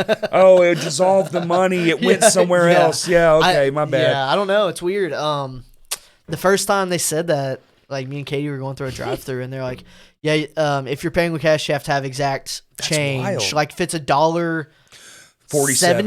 Yeah, sure. you better fucking have $1.77 or what the fuck ever. $2, you've given us 30 cents more. Pretty much. Damn. Yeah, it's just like which I don't know. Maybe, I didn't know that. Maybe they're just taking people's money. I'm already like digital. I don't have cash. Yeah, 'Cause- no, I get pissed off whenever I have to. I have to have cash. You know, like Right. Like, you're ruining my time here. 'Cause- so it's like become a bit where Reed, Hannah, do you know? Reed? Yeah. Whenever he will text us before a Vino show, and just be like, "I don't have cash." Mm. It's like, go fucking get it, bud. Like, I don't know. Nothing has changed. Vino's is never going to take card. Just, I don't know. You Well, know? can we do cell phones though? I've talked to Trey about this a number of times. Like, dude, just pop 4 QR codes right on the front of that podium, dog, and just let me go. Dude, it's Venmo, Yeah. and then at the end of the night, everybody has this method. Everyone, all the Yeah. people have the Venmo and the Cash App and the PayPal. Just send part of the payment digital. Yeah. We were at Full yeah. Moon, and that's how he was like, all right, I've only got enough cash to pay 2 bands. Yeah, Y'all 'cause need he Cash takes App. it- And I was like, I don't yeah. give a fuck. So Here. he takes card Yeah. or Venmo or like whatever. He'll Brilliant. do this. Yep. Yeah, I mean, Justin, he's like, whenever the first show we showed up and he was like, yeah, I can take card or cash, I whatever. wonder how much money I've lost to that damn door at Vino's by having to walk over to that fucking ATM at the bank, give them 2 of my dollars over the last 22 years. Yeah. Especially when I was like every other night going Yeah. there, like, oh man, I forgot to stop. Luckily for me, I book enough shows. Sure. It's usually shows I want to be at, Yep. so I don't ever have to Got that worry gold about pass, that. baby. Well, I pay for, if it's not my show, I pay for it. Like even if it's Stan's show, like I'll still pay. Right. Like even though technically now we're under like all the same umbrella, it's like, you know, it's like whatever. I don't fucking care. And like Rich. Isn't it crazy? Rich. We need more promoters. Isn't that crazy? yeah, you know, it's one of those things where I think right now we're in a pretty decent spot. It would be nice to have a younger person that's a little more Yes. someone that's willing to do those like the shows that like that are seeking to bring people. Here. Almost- Does that make sense? Something like what Fresh Blood was. Mm-hmm. It's for the fresh blood, the new kids. Yeah, they yeah. get their feet wet. Their Yeah. friends' band's gonna play, but Yeah. someone has to facilitate all that. Yeah. And I think so. Sid, like they kind of want to start doing that, and they came home this morning. 'Cause they live with us. I don't know if I'd mentioned that, but they came home this morning from being out in Memphis all night or whatever they were doing. Yeah. Being young, dude. Being young, Yeah. yeah. And you know, they're like, yeah, this is like, well, with your help, this is like my first show that I booked, you know, or facilitate. I was like, yeah, like that's sick, you know. I mean, I was like, there's a lot more. lot Yeah. more. You So, wait, you wait know, till one is bad. yeah. So it's like one of those things. But it's good that there's enough people around to facilitate. Like, oh, you know, it's like training wheels, man. You can Yeah. just kind of be like, hey, you can do this, but Yeah. here's what usually happens. Yeah, Not saying pretty it's much, gonna yeah. happen, but And you know, so the thing with that band playing tonight is that they're from the UK. That's wild. They're doing like 3 different legs of this tour, but for some reason they have 4 days off between Nashville and Texas. what the fuck? So they played Memphis last night, yeah. and then they didn't have. So then they didn't have any 3 shows. more days, yeah. And then I guess every time they're I- gonna play somewhere, it's like, hey, do you know anyone here? Yeah, It's yeah, like, yeah. I mean, that can happen. Yeah, you're more connected being in the States than you are out of the States. yeah, it's very true. you know? I mean, I'm sure it was probably. I feel like they've come over. Also, here in before, person, maybe. if you're a promoter and you're sitting here staring at someone all the way from 5,000 miles away, you're like, Yeah. fuck, I Yeah. gotta help you out, man. Yeah. Like, Yeah. there's no way I can just let you not get something Yeah, to eat yeah, or something yeah. like that. So like Sid was like, can they stay at our place tonight? So they're gonna Mm-hmm. stay with us. And the other person that's on tour with them is from Canada. I think that they've toured the U.S. Which before. is a little better, but, you know, Yeah, kind of yeah. almost the I'm same pretty, vibe. I'm pretty sure that I think that Crywink. I think that they've done U.S. stuff Okay. via. I think I saw that on Instagram. But one way or another, I think sometimes it's easier to fill in those gaps when you're over here. Yes. Because like when you're living in the UK, you don't know what the fuck a Little Rock, Arkansas is. Not You know what I even- mean? yeah, Like could you imagine? might have known what Memphis was because of Elvis. Sure. Maybe. Well, yeah, all the blues and the rock and roll came Yeah, from exactly. there. Yeah, yeah, So yeah. it's like one of those things like, you know, they figured it out, but you know, they're like, oh, what's between Little Rock, Arkansas and Dallas, Texas? Right. Or Memphis, Tennessee and Dallas, Texas. There's a Little Rock. There's this place called Arkansas and there's Little Rock and that doesn't sound like there's a place that has shows. You know what I mean? So So, that's made up. yeah. Well, so there's a Little Rock, California too, and I think that's funny. So I don't know. We drove through Little Rock, California one time, and I was like, Interesting. huh. This Was it is, full of pine trees and no. meth? It was I think it was in the desert in the middle of fucking nowhere. Okay, that so, makes sense. Yeah. Yeah, but yeah, I think you know, with talking about like the younger people and the physical stuff, though, I think that's what I was thinking. I was literally thinking about this probably yesterday, or the day before. I see a lot of younger people like being excited about flyers, excited Same. about making flyers, Yep. excited about making a zine, stuff like that. Zines, vinyls, Yeah. like even tapes have gone like Yeah, a lot really good cooler. responses. Yeah. Yeah. So, yeah, I mean, like the Morbid Vision stuff, like Maggot Stomp sent us 100 tapes, and he sent us 100. They were gone, and then he sent us recently for this upcoming tour, like I think whatever Closed Casket, had, there was enough to send us and still have some stock. So it was like 30 or something. Right. So we got those, but people like tapes again, so that's cool for a while. That blows my fucking like mind. tapes were popular for a long while, and then like I saw like in 2017, 16, 17 that tapes weren't selling as well because we still have a lot of fucking I Was Afraid tapes. So if you're interested and Yeah. you're into tapes again, yeah, we'll have them. toss a couple up at Full Moon Records. He's got those tape bins now. Yeah, so he actually the other day I walked in, he goes, "I heard you used to be in this band." Oh, he had one. Someone had brought in a 7-inch. It would Sick. maybe a tape too.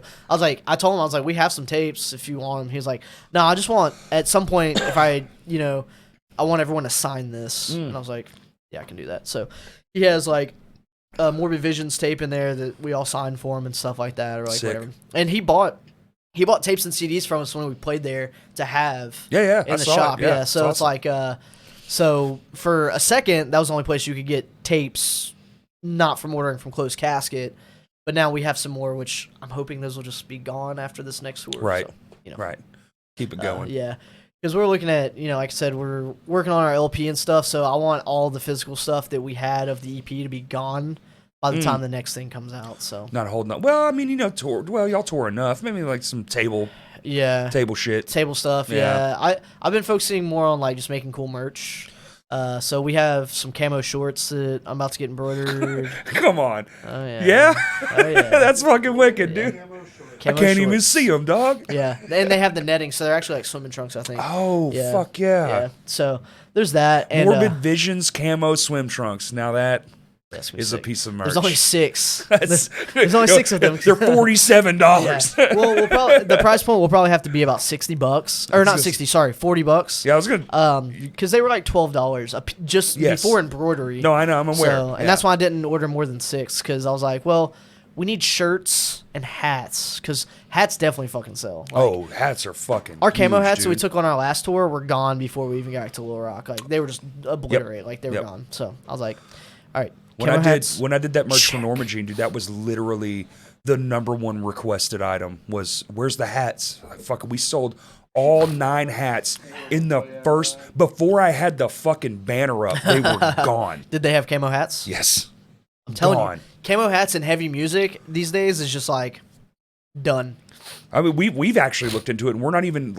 We are a heavy band. Y'all We could do scream camo and hats, shit, but yeah, y'all could do, it would make sense. we don't yeah. fit that If ilk. it's heavy, I Right. think it honestly like I see like emo bands and shit making camo hats. Like people just want it. It's, Oh, Mac Louie's got a fucking death metal logo now. yeah, exactly. Yeah, Yeah. It's all it's all doing that That stuff. shit is. so. Is that not wild that is permeating like all the stuff? It is like all like rap artists.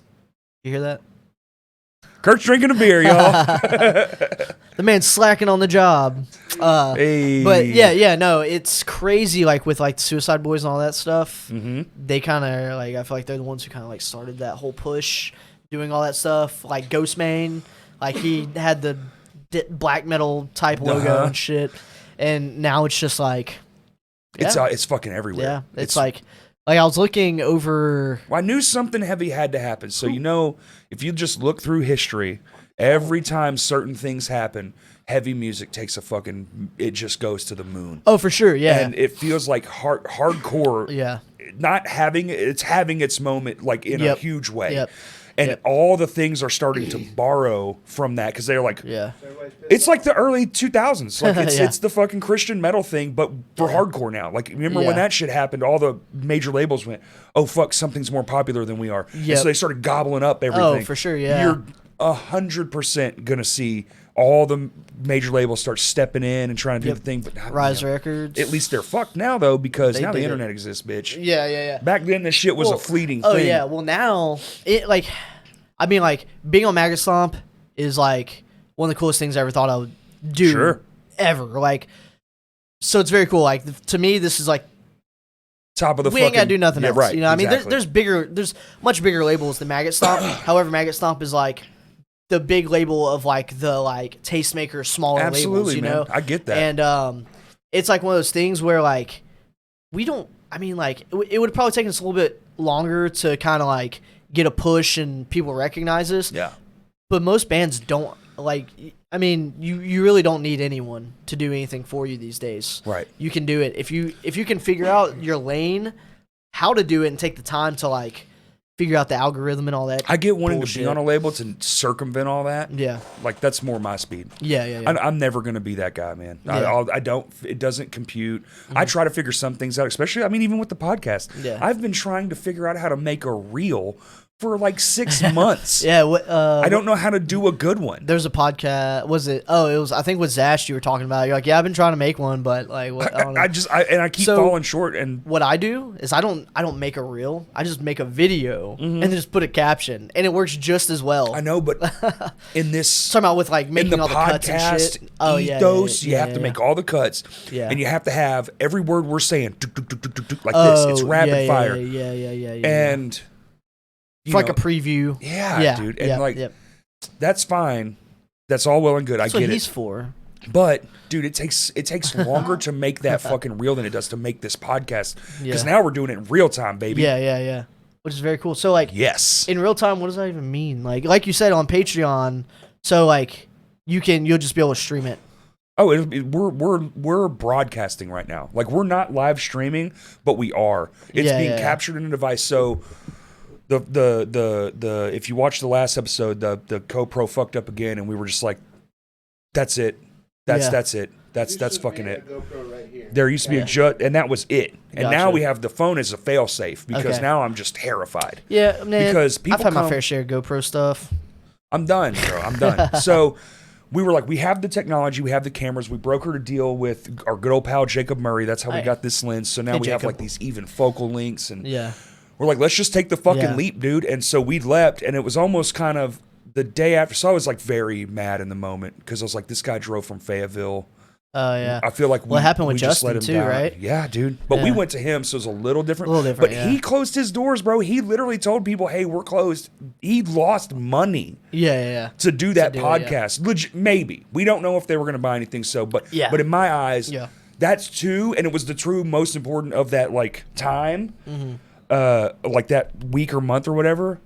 As far as like we had to go to them or they had to come to us from very far Yeah. away. Yeah. And so it was just the next morning I woke up and I was like, you know what? I'm just going to take it as a sign. It was supposed to be this way because our whole goal for this year was to level up Yeah. social media, YouTube, all that So stuff, let's hit the algorithms. fucking do it. And that's what we're doing. Like Yeah. this is a retention gainer. It's going to make everything just more. It's just more, right? Yeah. That's the name of the game. Do more, do more. So, and now we figured it out. Yeah. Our good pal Spencer came and helped us. Good old Spence. Dude, See all I gotta upstairs right do, now? What you doing, dude, Spencer? all I gotta do is drag this. So these used to be 30, 40 gigs. And when I was doing it on my fucking phone, they were hundreds of gigs. Yeah. And now we've gotten down to this whole podcast. The one with Jeff is 3 hours long. The one that just released 4 years. Yeah. It is 8 gigabytes, dude. And I can drag that in, split the shit out, boost it with a Oh, simple yeah. compressor, pop it into the fucking YouTube. I did all the fucking cards for the, the thumbnails and shit. Yeah. All the shit for social media, made all my posts. They're all sitting there ready to go. Yep. Loaded it to YouTube. He put it on Patreon. All that stuff. I did it in an hour and a half. What used to take fucking days, Yeah. we're doing in an hour and a half. That's sick. Sick as fuck, Yeah. dude. Yeah. Figuring it out. You know. You know? I mean, like what? And Like we're on year 5, but yeah. we're figuring it out still. Yeah. You know, it's wild. Like, I was on here in 2008. In my bedroom. Yeah. You were like one of the early. 18, Yeah. Yeah. It's like 2018 or 19, something like somewhere that. in So there. it's like, yeah, it's crazy. Like, you have a lot more equipment now. You have less mics now, I guess. But we yeah. only do one-on-ones. Yeah. The goal is to get a 4-channel so Kurt can have his own mic and we can do me plus two guests. Yeah. Yeah, and I feel like some people might want that. Like with, there might be something coming up soon where you might want to have more than one member More than of one a band person working on a having- like we tried it with the was Ashed. film and the Zashed and Yeah, the film Zashed crew. worked. Yeah, you just- It's kind of one of these like these work good enough in a room. You can Yeah. get the room volume, Yeah. but nothing beats a second mic. And honestly, we'll probably put it. I won't even drill a hole, Mm-hmm. and it'll be on a because we want it to be able to tuck away and disappear. Because Yeah. most podcasts will still probably just be this. yeah. Because you know how it is, like you think you want 6 people in a room hanging out, Yeah, then it gets hectic. and as then you hell. have to logistically make that make sense Yeah. in a microphone, and it just doesn't. Yeah. Well, even in here having, I mean, you could have 3 people sitting right here, Sure. respectively. 2 people probably is about. They're gonna fill yeah. the. Yeah. There was always 2 anyway. Every all Mm-hmm. band podcast I did, go back and listen or watch. There's a couple that are on watch. Aside from the 99th episode where we were doing a think tank, which was Yeah. fucking dope, which I would love to do again. Is that the one y'all did at Will's house? Yes. But it was sick. So Yeah. much good information. At the time, Yeah. we did it just like this. Yes.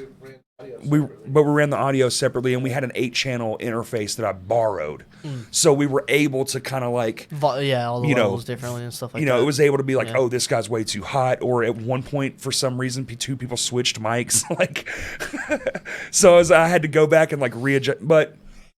This is perfect. Yeah, yeah. And then another person adding to the thing, if it's like a group project, say y'all do the next Bang on the Rock and it's you and Stan or you and whoever, or Yeah, just yeah. whoever, you know what I'm Yeah. saying? Yeah. That makes more sense. But just adding one of these, just this to here to get it to that computer is $300. Yeah. Bing bang, and then the input, boom, Yeah. plus the cable, because mic cables are $70 now. Yeah. So- Assuming we already have an interface. Exactly.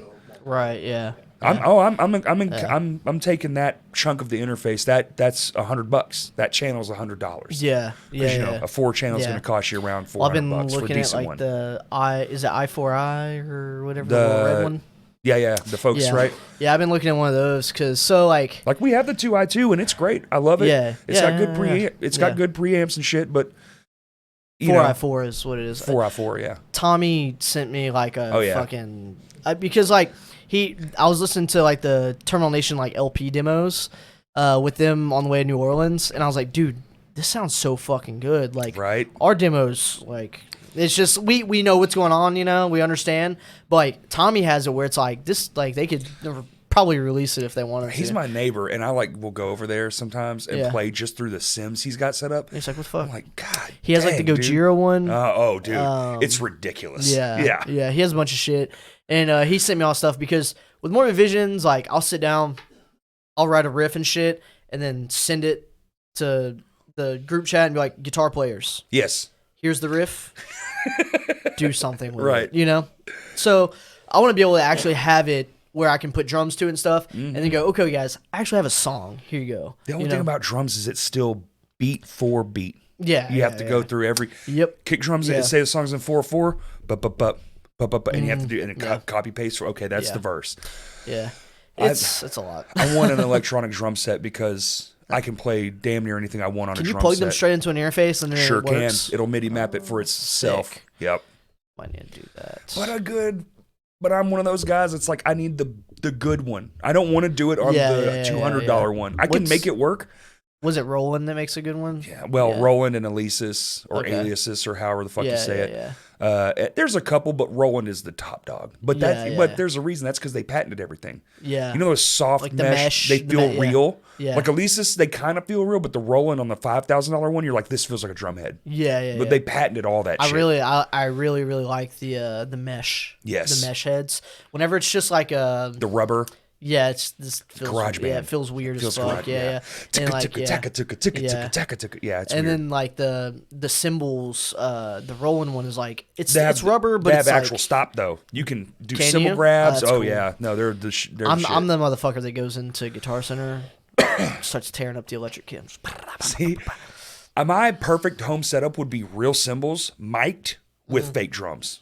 That way I can adjust the two independently. Because real cymbals, Yeah. I don't give a fuck what anyone says. I'm soapboxing. You will never.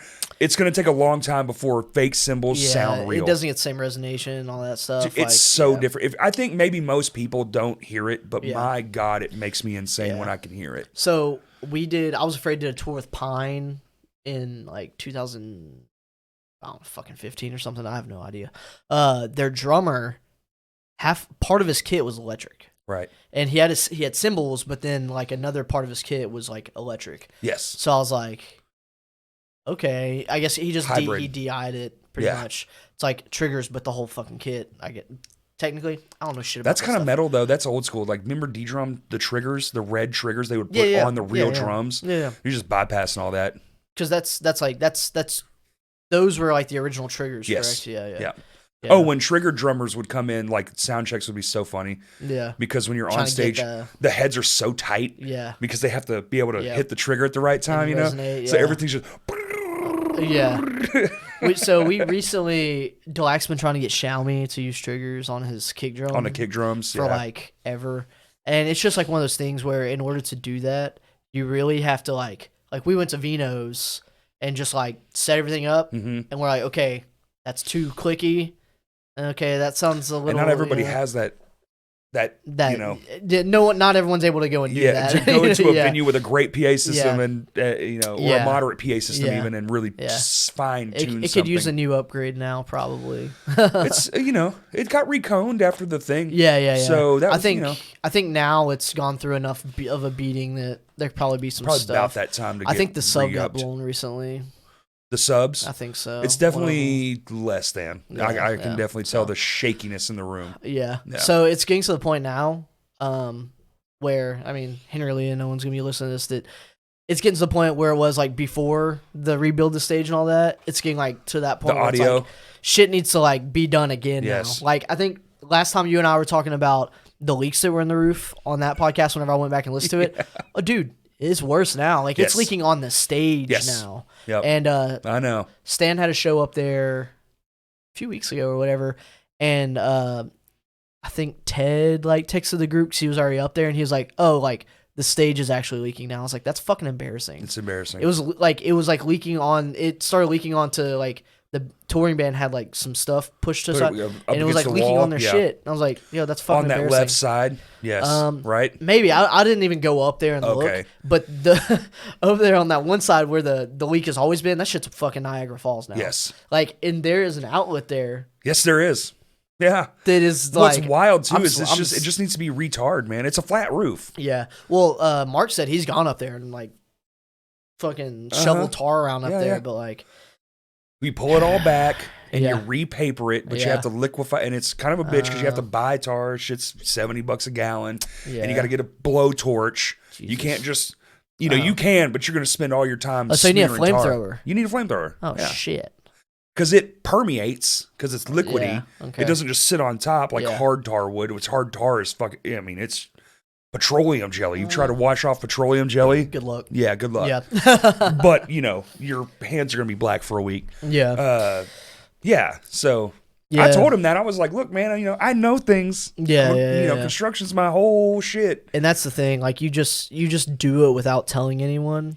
That's And how you you. just That's do how it. that place operates. Yeah, you just do it. Yeah. I told him I was like, dude, we'll show up. Like the AC's on the fritz. Yeah. That fucking any given room show, Was it hot? dude.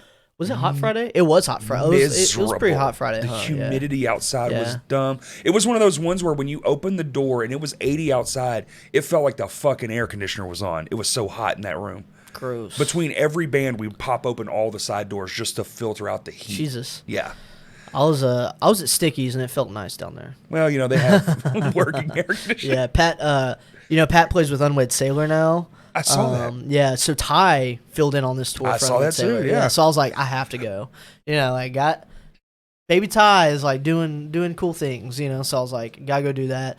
And Pet played too, so I was a plus. And then Right.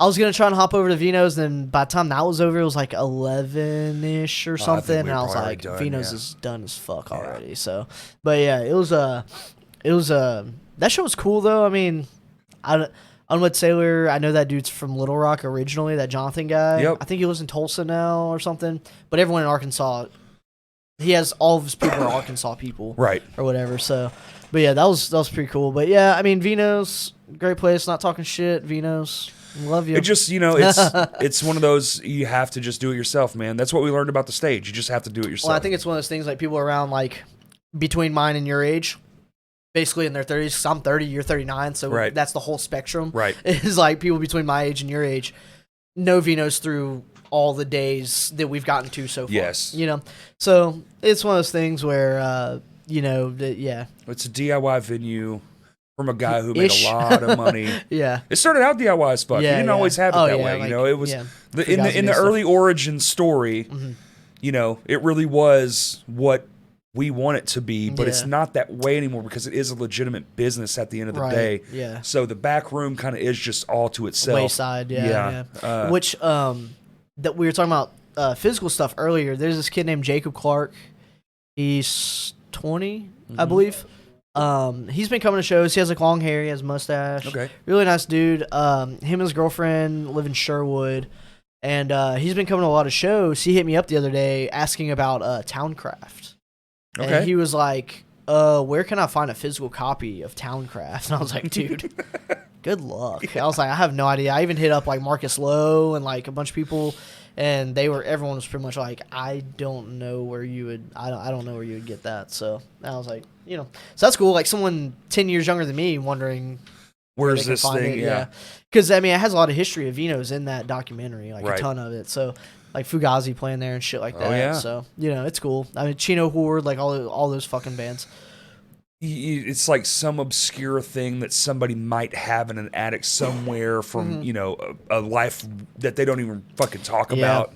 I think that released in sometime in the early 2000s or late 90s Yeah. or something like that. I don't remember I when. think it has to exist because back then It's there somewhere. wasn't another option. Yeah, it's somewhere. Oh, it's somewhere, it's but somewhere, it's yeah. but it's Yeah, but it's- there's someone that has a box of them. You know what I mean? Absolutely, absolutely. Whoever it was that was You can't like, get rid of these yeah, type shit. exactly. it's yeah. it's in a fucking storage Like locker. me with I Was Afraid tapes. Right. Can't fucking get rid of these. Dude, I have a fucking tub of shirts and I Was Afraid tapes and Well, fucking. if something happens, later down the road, it's like, well, we could just why not bring this out just so I can From the offload it? vault. Yeah. Well, August 18th and 19th, we'll have merch. Oh shit.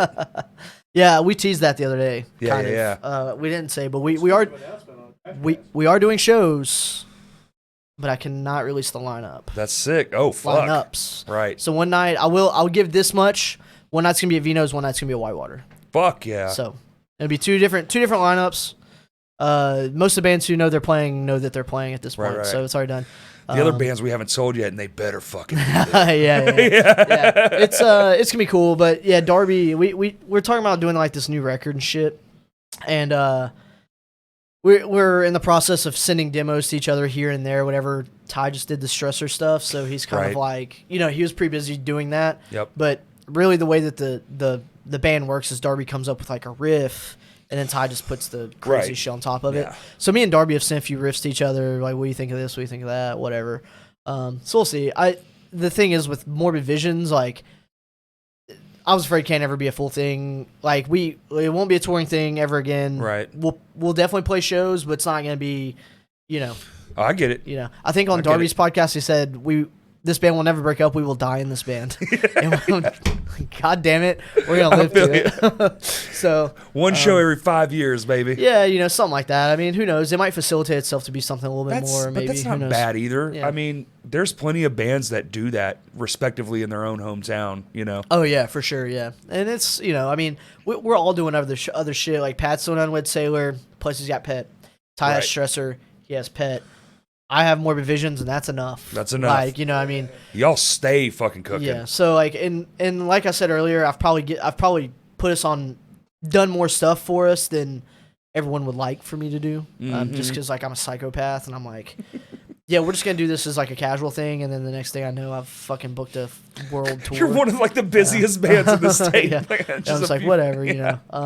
After this June tour, so we're doing like the first part with Brat, and then us and Turtle Nation head out for like 4 days, and then we meet up with Mutilatred and Exsanguinated. Jesus, and, man. So it's like it sounds like a lot, but it's only like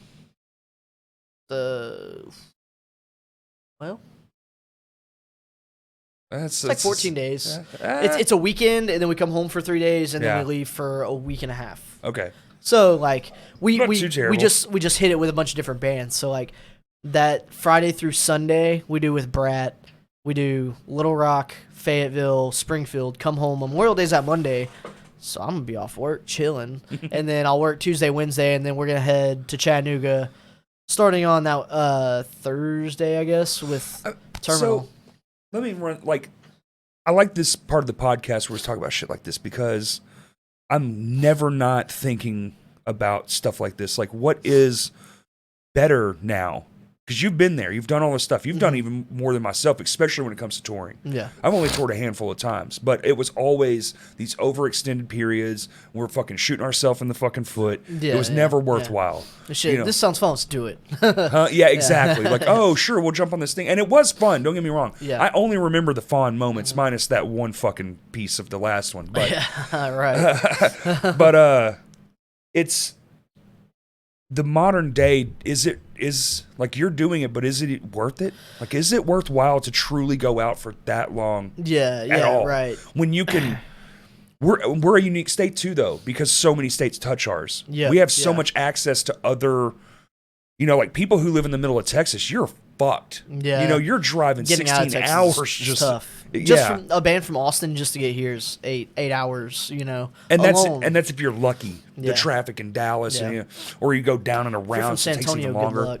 Oh yeah, you're fucked, dude. Yeah. You're driving through 3 major cities in the span of 8 hours. I think so doing like a week. So the only reason that we're doing this thing in June is because we got offered to do Necrofest. Well, you're doing different bands too, right? You said Brad. Yeah. The So Fest. so like it goes. The first 3 days is us and Brad, Mhm. and then us and Turtle Nation go out for 4 days, and then we do that Sunday of that part of the run. We do Necrofest, and Brat meets back up with us there. Oh, shit. Maul is going to be on that one. A bunch of friends are playing that. So, and us and Terminal Nation are playing. Terminal Nation's just going to fly home. So we leave from them. We have a day off to just kind of chill in Brooklyn on that Sick. Monday, hang out. And then we drive to Cleveland, which I thought was going to be a super long drive. But it's only like 7.5 hours. You So just it's not like bad. this, yeah. Yeah, so we're going to head over there. Then we meet up with Mutilator and Exsanguinated and Hanging Fortress. Okay. All of us are playing CS Jam in St. Paul the following weekend. So we basically just do we do Cleveland, Toledo, Chicago, Milwaukee, St. Paul. Okay. And all those drives are like 2 hours. Right. That's the best. Yeah. And So you're making it change enough to where it seems way more fun. It's not just this constant yeah. So thing. it's not like touring out west and shit like that where you're doing like fucking a million stupid drops. I've tried to make it tactful enough to where because Absolutely. the thing is now with touring is a lot of places have like their own scenes. Yep. Like I feel like probably 10 years ago, playing a show in Cleveland and playing a show in Toledo probably wasn't an option. Right. Because Too much they cross traffic. They had too much cross traffic. Yep. But now they have two different scenes that support their own. Where it's not like us like if a big show happens so for instance I did that Angel Dust show back in like I don't know, it was October or something, maybe something like that. But they played Memphis the next day. Well, we had 85 people pay at the show here. They had 15 people pay at the show in Memphis. Whoa. They should have just not done a Memphis show. Right. Those 15 people would driven. How to Little Rock. backwards is that? Yeah. That never would have happened 10 years. Like we're the show you cancel. Oh, You yeah, know, yeah. like Dude, endlessly. if anyone from Memphis listening to this, I'm sorry, but Memphis is dead. Like It's Memphis, dead, bro. like Memphis is I agree. Memphis is dead. There's good shows that happen there. We played a good show there. I know Terminals played good shows there since the pandemic. That's all I heard. That's all I heard. Great show, great show, great show. Get there, fucking one of the worst. I had Yeah. the worst time. And like no hate to Memphis, like they're the homies over the bridge, but Oh, I love Memphis. I go to Memphis all the time just to go. yeah, but Love they Memphis. still get shows that we don't get. Yeah. That we would have a sold out show at Vino's, and they have Well, it's because people don't forget, and they're Yeah. basing it off of old old realities. shit. Yeah, like every time I die, bullshit and all that. Bro, You know, never in my motherfucking life. I can't wait for one of them to come around and be like, you got to stop Yeah. talking about that shit. Yeah. It was one time, you Well, dickheads. One of their bands will end up playing here at some point. It'll happen, and you know. Well, there's it's gonna 5 be a of them sick now, show. so we're good. Yeah, Yeah. yeah, exactly. One of them will play here. So, but you know, I think it's one of those things where for Morbid Visions, like, I like the idea of. So I don't think any band should ever just not tour. You know, For sure. I think we're in Yeah, a day yeah, and yeah. age where you can go without having to tour as much. Yes. Like I was afraid we would do 2 months 2 long weekends tours, a month. Yeah, right. You yeah. know, in a year. Right. More Visions, we don't have to, like this day and age, we don't have to. 'Cause You don't people are- have to do that People are finding anymore. us so much faster online, right. it's fine. And I think doing like a run like so I kind of put us a little tight here recently because we did 12 days. Mhm. They were supposed to do a Gates to Hell, but they had to drop the whole tour because their drummer got sick. But we did that back in March, and then we're already hitting the road again in June, Ooh. that's Pretty close. Yeah, I was yeah, like, yeah. sorry guys, but everyone Especially was like, we're for down. jobs and whatnot. Yeah, everyone was down though, and they're like, yeah, we just need to kind of take it a little bit easier. And I was like, that's fine. But I think if we do through a whole year, do like, 1 to 2 7-day runs every, quarter maybe. yeah, exactly. Sure. Then that's good, because you can still make it pretty far west without. I mean, getting to California might be tough, but It's 2 days straight if you just drive there and then Yeah. tour back. yeah, It's it's a lot of it's spend the money on the front end, hopefully Yes. make that money on the back end. right. The recoup is the yeah. problem. Yeah. I think where I'm at is hopefully what we look at is just like we just did the Southeast, now we're doing the Northeast and the Midwest. right. And then we'll come home, and then I think the next thing we'll aim for is like Texas, and then like Get those big swing western. around to Colorado, and then come back and hit the part of the Midwest we didn't hit Right. on that. And then by that point we have covered pretty much Go from 2 hours Yeah. between each show to 6 Yeah. and 8. yeah, so just get that done next, and then like after that, just kind of chill and write music, put it out. Yep. And like hopefully we'll get offers to just someone's like, hey, come play this show in California, and it makes sense for us to just fly That's out the there. weird opposition now too, man. Like Morbid Visions plays a show in Spokane, Washington, right? Mm-hmm. And kids come out, say you get 10 fans, Spokane fans. It might be used to, people could hold on to that. Oh my Yeah. God, Spokane, Washington. But now you have to be almost vigilant because they're going to come find you on the internet. And Yep. if you're not active enough there, Yeah, exactly. you're going to lose your That 10 friends. So engagement, the it's 2 the years, engagement, yep. the 2 years Yeah. that go by to the next time you're in Spokane, maybe one of them shows up. Yeah, Yeah. yeah. It's Which- weird like that. We played so on that tour we just did, which was our first tour, our first tours, Sure. 12 days or whatever. Slightly over a run. Yeah. I'm a big advocate for naming I know, things I know, I properly. I don't know. I'm just weird like that. But I have my fair share of like, it's this, yeah, sir. yeah. If you go out a Friday, Saturday, and Sunday and you call it a tour, I'm gonna That's make a fun run. of you. I'm gonna That's make fun of you. yeah. You're getting made fun of. All right. That's We have that's it tour, for a reason. TOOR. Yeah, Have you seen that meme? yeah. I did see that. It's like a local band doing a weekender, and like they're putting their gear in. It's like we're going on tour, and it's like TOR. But it's one of those things like but I think small runs is good. But we played a show in Jacksonville, and I think they're great for that initial boost. for sure, yeah, Those yeah. side states, Well, like we're in a good place to do that. That's what I'm saying. For We're sure, so like close to Zash and Open everything. Casket, they're doing that run like down to Atlanta and like Mm-hmm. back and stuff, and it's like 4 or 5 days or something. Poor Ryan goes and does that, and then comes home and is gonna be with us for. So Ryan's filling in for us on the longer part of that tour. So he gets to go and have fun with his band, then come, and then we're gonna torture him for right. Hey man, that's the life, baby. Yeah, That's what we so, signed up for. Yeah. But yeah, it's we played the Jacksonville show, and there was a ton of young kids at that show, and they were super stoked. Bought all of our merch and stuff. A few of them followed us, and luckily, like we, it's like a thing where just stay engaging with Yep. people, and stuff like that. So Yeah, that's where I fall short. yeah, That's where I definitely am like, gotta pick that up. yeah, it's tough because I find myself not wanting to be on social media. I'm the worst with this, dude. And this is Yeah. like the most constant thing I have. So and trying to keep up. And I'll look at a YouTube video and be like, 8 comments on this video, and I'm like, which I think is great. yeah, that's good. And yeah. I'm like, oh fuck, but I haven't responded to any of them. It's been 2 weeks. yeah, you just like, just, shit. just hit the heart on them. Oh, I heart, I like, and then I comment. Once I see that I fucked up, I rectify my fuck up. Yeah. But imagine, Yeah. I know myself, if I'm 2 weeks later, I'm like, who even gives a shit? That was 2 weeks. Yeah, exactly. Yeah, yeah. It's one of those things where I'm like, I try and be as active as I can, but it gets to a point where, like the other day, like I have Kurt we had him come and shoot for us at that last Friday night Fight Metal, and I saved a bunch of pictures.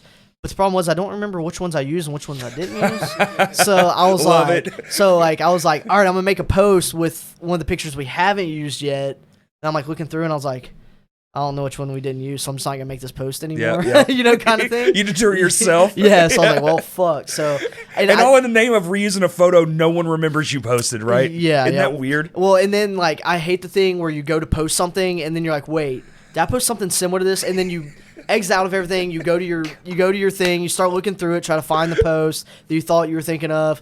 It's not there, and then you're like, fuck, well, I'm gonna make Redo that it. post. Oh, I've gotten to the point now. I do it so often that if I have it all typed out and I go, wait a minute, I copy and paste everything I did, just so if I didn't already do that, I can do come that too. back and just hit paste again. So there's a beautiful thing that I've been taking advantage of, and it's called the drafts. On I don't know how to fucking use that. So all you have to do is you just exit out of it, and it'll ask if you want to save it Discard or as a draft. draft, You just hit draft, and like I posted a video.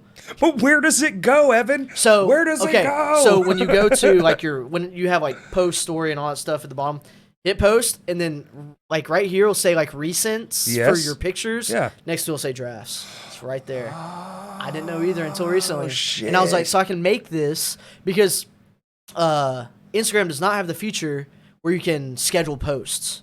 Not that I don't.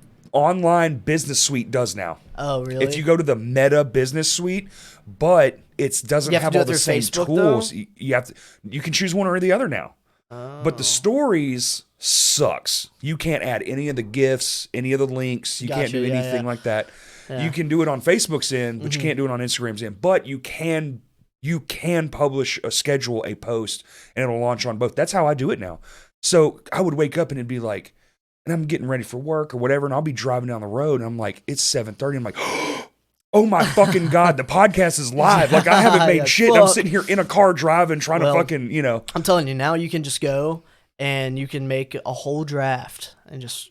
I did it the other day. I was like, this is amazing because everyone I tagged was still tagged in it. that's nice. Yeah. And I was like, oh, I haven't been using this feature at all. So like, because like I drive for work, so it's very hard for me to Yes. type up a whole paragraph or more if I'm trying to make a post, you know, because I'm not just going to pull off on the side of the road and do it and, you know, I do waste text time. to speech so much now, but it's so wonky. No, I don't do that. I tried that for a while, and then it would be saying dumb shit, and I'd have to yeah. go back in there and try and correct Oh, it. our accents get in the way for sure. And yeah. then I'd be like almost fucking wrecking my work vehicle. I'm just like, this isn't working either. So Yeah. I'm just not even gonna do that. But yeah, it's you're nice. you're like jump. You're like, okay, 1, 2, 3, 4. Okay. Yeah, exactly. Yeah. Like counting the number of backspaces. Yep. So it's yeah. I mean, I think keeping up with social media is definitely good. Figuring out what works for people is It's a weird thing where you have to if you Yeah. want to or not. Yeah, unfortunately. Yeah. But there's like a degree of it. Like yeah, there is like we're doing it with YouTube right now. We're really focused on that because we want to hit that next algorithm thing. So you have to do certain things. Yeah. You just have to.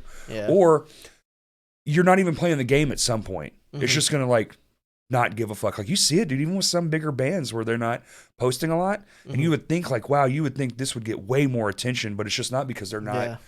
playing the game. Like, Right. we're not enticing, say I'm a Morbid Visions fan. That doesn't fucking matter. Mhm. People's It's- attention spans It's the are algorithm, man. You're Yeah. playing to that thing, you know? Yep. You gotta do that, and then like, and you have to post consistently enough that the algorithm is It knows your is thing. working. Yep. But you have to try and do that too, because like if you're not staying in the algorithm and staying in front of people, people's attention spans are about this big. That's why people are doing singles now. Yes. People doing EPs. And a lot of people aren't doing like Crows, LPs, we're stuff not like ever that. going to put out an album. Yeah, Ever. It'll you be know. singles only Yeah. forever. Because someone We've just throw already that on a decided it. playlist, Yep. and then it's just gonna do that, and that's where I'm torn. Where And we'll do it once every You 2 know. months, you know? It's like one EP makes a whole year. yeah, exactly, yeah. And everyone in my band wants to do an LP, and I do too. I really do. And our label really wants us to as well, because he's like, everyone has like, so like the thing with Maggot Stomp is a lot of the bands that the new crop of bands have pretty much all 7 inches. Like it's all 4 Right. or 5 song, 15-minute ish, things. And he's like, he's a big 12-inch guy. Yeah, He man. wants I get it. He wants the 12-inch. So it's like, instead of putting a 7-inch, so like we're gonna have records coming in soon. He's not doing 7 inches. He's doing one-sided 12 inches Cool. because he wants a 12-inch. And it's like, well, sorry, bud. Like, I know we can't fill up the whole thing, so I feel bad because it's like, We're doing one. yeah. The So- MHCW one. We're putting it on vinyl. And that'll be Yeah. the only vinyl I ever have. Yeah, for yeah. sure. Good, so where's y'all's process right now with that? Because Justin sent me y'all's record like Oh, I know. 7 months ago or longer than that. June maybe. 3rd, baby. Oh, nice. Okay. Just wait. It's not going to be the album, but stuff is happening. Something. Yeah. Yeah. Because It's Justin, already in the thing. It's in the machine. It's, nice.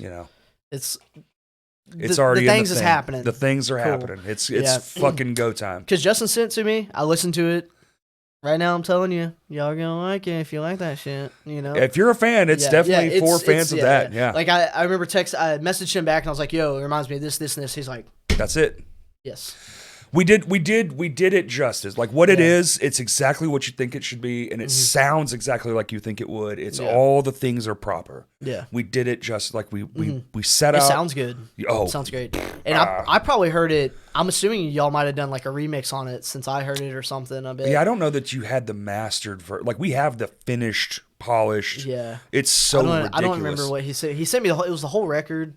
It might have just been mixed. It might not we have been had mastered like yet. 4 versions. Yeah. So in the last one, I don't know what he sent you because he's been sending it to everyone. I mean, it's a while ago. So. It was a long time ago, Yeah. yeah. But we have it's done. It's been done for a minute now. It's off to right now. We're trying to figure out the whole vinyl situation because that's probably going to be like a year. But the record's going to be out before the vinyl will be, for sure. It'll be Nice. out. Are y'all gonna do CDs? Man, I think we're just going to do vinyls, dude. And maybe CDs, tapes. CDs are selling. Are they? Yeah, people like it's like people of like It's just the like physicality. latch back onto yeah, it. it's Like, just the physicalness like the of younger it. people are buying them because they're like, I drive like an 2004 fucking. Oh, Corolla. right. Yeah, I'm poor, And, so I dude, got a it's- $3,000 car. Yeah, Yeah, dude, like it's cool. And They I'm, like, have CD sick. players. Yeah, and I mean, I did that too at one point, but like people are actually like buying. Like, I'll have like someone that's like around like one of the younger people come up and like look Yeah. at the tape and go, "Can I get a CD?" Really? Yeah. Interesting. So I don't know. It's cool because like a lot of people say CDs sound the best, and I mean I think they sound pretty fucking good. I think they you know? do personally. Yeah, they do. I mean, you it's- can yeah. stick them next to like spectrum analyzers. Like Yeah. if you're nerdy enough, Yeah, you can see that there's more information and tonality coming out of even Yeah. a digital, like Yeah. Mm-hmm. something from Spotify or a cassette.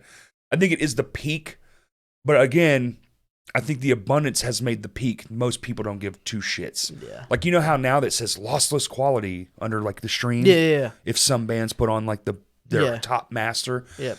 nobody gives a fuck because they didn't give Yeah. a fuck before. Yeah, You- yeah. oh wait, iTunes has been around for 15 fucking years. Nobody gave Yeah. a shit in the early days. Yeah, They're just yeah. like it's all about the easiness of it. Yeah. So yeah, That's it fair. still sounds as good, but only audiophiles give a shit. People like Yeah. myself, I know I like good quality tone. I like to go Yeah. back and listen to like remastered records and like, wow, listen to the difference between the original and now and all Yeah. that shit. And I think so. Like with tapes, like it compresses. Yes. Like everything's like a lot more compressed, which sometimes They tend to be a lot brighter, mid-heavy. Yeah. They can reduce the bass. I could get CD. But do what too. what Scott did with our CDs, he did like I thought it was etched on there, but all he did was they just did like a screen print of white ink. On the CD? Yeah, with Oh. our with like the guy with the gas mask and Yeah, all yeah, that yeah, on yeah. it. He like put that on it, and I was like, "Oh, dude, it's really cool. Like it's like laser etched." She's like, "Nah, dude, that's just white ink." That's I was crazy. like, it's cool. So Huh. he did stuff like that. Like I know like the Zayo. Yo, they put their shit on cartridges, dog, from like, they are. Oh, the new. If y'all want to get right? inspired by a band Yeah. who's not afraid to step out and try Yeah. things, Yeah. man, they Well- put them on floppy disks and shit. What was the record? Like one of the bigger with the fucking statue on it. God. God something, isn't it? Yes, it is. I can't remember. Funeral of God. Funeral of God. There you Great go. fucking record. Holy fuck, masterpiece, dude. It's so good. But the CD on there, they did it has like the big Z with the Yep. the Z cross. With the Z cross, And yep. it's just white ink on there. And he did something similar to that. But that's something cool. With, Dude, the Fear of What Keeps Us Here. Do you remember that record they oh did? yeah. Where yeah. the with the like weird.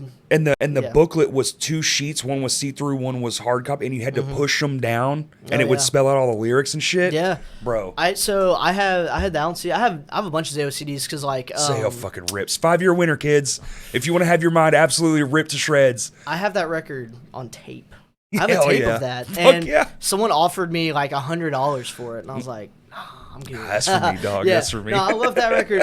It was what was the label they put all that? Was it Ferret? It wasn't Ferret. Solid State, huh? Solid State. Yeah. Solid State did like a huge sell like before Hastings closed down, and I just went and bought like fucking everything the Solid State had. Like I got like some Smart. Bleeding Through shit, and like I wish Zayo, I'd like done that. all those like old metalcore bands. Like it was Yes. just there.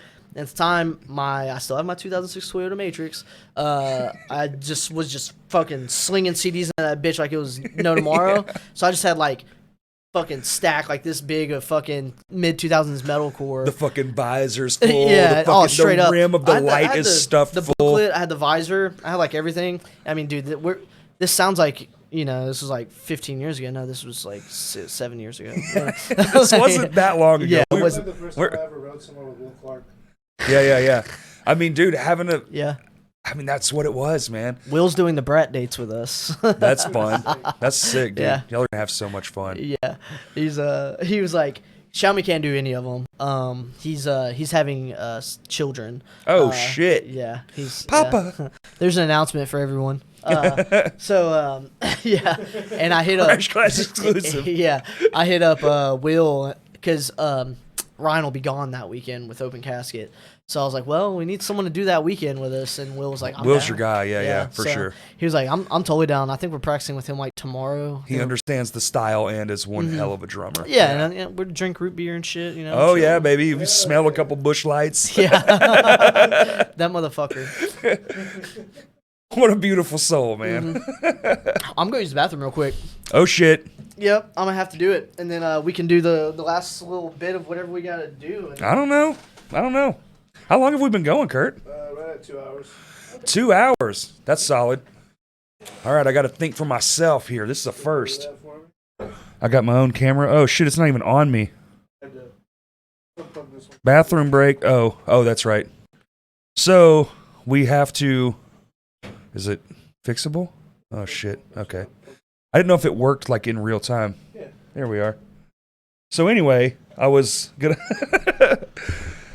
Oh shit, dude! I'm by myself now. I gotta learn how to do this. So welcome to our new studio. Hey, we got new cameras, and we got same microphones. You know, I was thinking, man. I watched a bunch of podcasts. I want to see what this sounds like with these off of here. You think? Y'all tell me how this sounds. It looks so cool. without They look so sick. I was watching Are You Garbage, and they use these exact mics, and they talk right the fuck into them. No plosives, no nothing. And I kind of want this look. Like, does it sound bad? Can you put it in the cans? Hey, Kurt. I'm going to play the show tomorrow. Unique, New York. The bologna sandwich was full of... Sounds fine. Really? Yeah. Oh, shit. Maybe next podcast we'll have... I got to put it back on for continuity, but... Fuck it. And Fuck it, fucking... we'll do it You know what I live. do need? Yeah. Oh, shit. They're right here.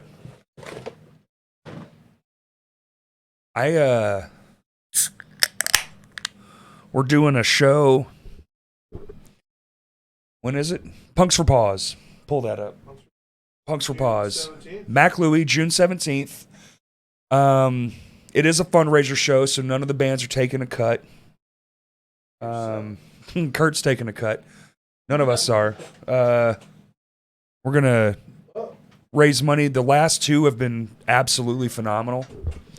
We've raised... Yeah, well, we did a last two. Yeah, Which one? we kept it going through the pandy. What was it? The Punks for Paws. We did the record, yeah. like the Bandcamp thing. Yeah. You know? Dude, it's phenomenal. It lays like $450. $450 on a playlist, man. And it was a great... It was That's sick. for 2 years, it was the only place you could get a Lame Johnny song. Oh, that's cool. Yeah. I don't remember that happening. I put the other one. Dude. Johnny song. Oh, you I, did? Nice. The one that isn't on. No, you did You not. motherfucker. How do you have it? It's Kurt. Fuck. Well, it's the only place you can access it is Bandcamp.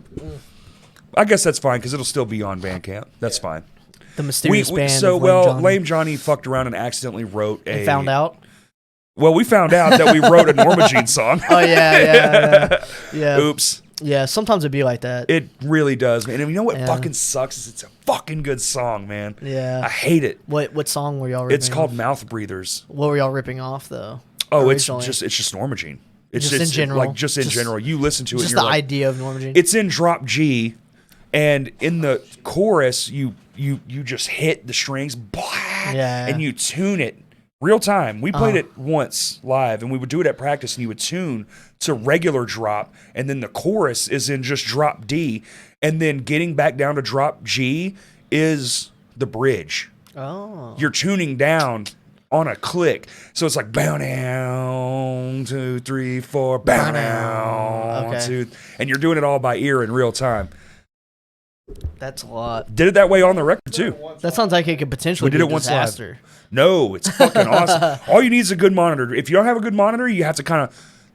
So there is vocals, so I'm kind of stuck where I'm at. So if I can't Yeah. hear myself, yeah, I'm fucked. I guess there's the new Polytunes or whatever, like passive, so like you can look down at them and you can see your tuning. I'm not that Yes. fancy though. I have like a Korg I like don't have my passive set up. blackout whatever from like fucking 1999. That's what my tune I is. have so. the passive one. I don't like it. Yeah. Yeah, I just keep mine is through the old school, just output. It mutes the whole chain. Is it the Polytune where you can like literally like strum? Is it or is That's a Gibson guitar. oh the one that tunes The itself? one that tunes itself. Sounds and fucked up. It's bullshit, bro. My buddy had one. That does Yeah. it does not work. Yeah, a friend of mine had one, and so like a long time ago, one of the first bands I ever played in, it was like this shitty fucking cover rock band. Whenever I was in Hell like yeah. early high school, that these kids had for a long time. They needed someone to play bass, and I was like, yeah, whatever, I'll play. And he was like, dude, I just got this new Gibson, it tunes itself. Mm-hmm. And then like I watched it, and I was like, that's crazy. But back then I didn't really give I couldn't tell if something was out of tune or you know. Right. So he was probably playing, and it probably fucking sounded like shit. And I was like, I did not like it. It never worked. He Yeah. would do it, and like 1 out of every 5 times, he's like, "We kind of got to go slow." In the video, they show you just going like that, and it just kind of does it. Yeah, It's like yeah. that's all. I want to know. I want to see the take list. Mm-hmm. You know, take 57. Cool in theory, bad in practice yeah. I mean. because the shit didn't last. Now was that one of the old one of the older ones? One of the new, I bet maybe they've done it better. That was probably since like then, but 7 years ago, probably. Yeah. They've probably done a little bit better now and figured it out. But one way or the other, it's like, you know, fuck it. But Yeah, all these it's famous weird. artists It's- still find it cheaper to just it's- hire a guitar.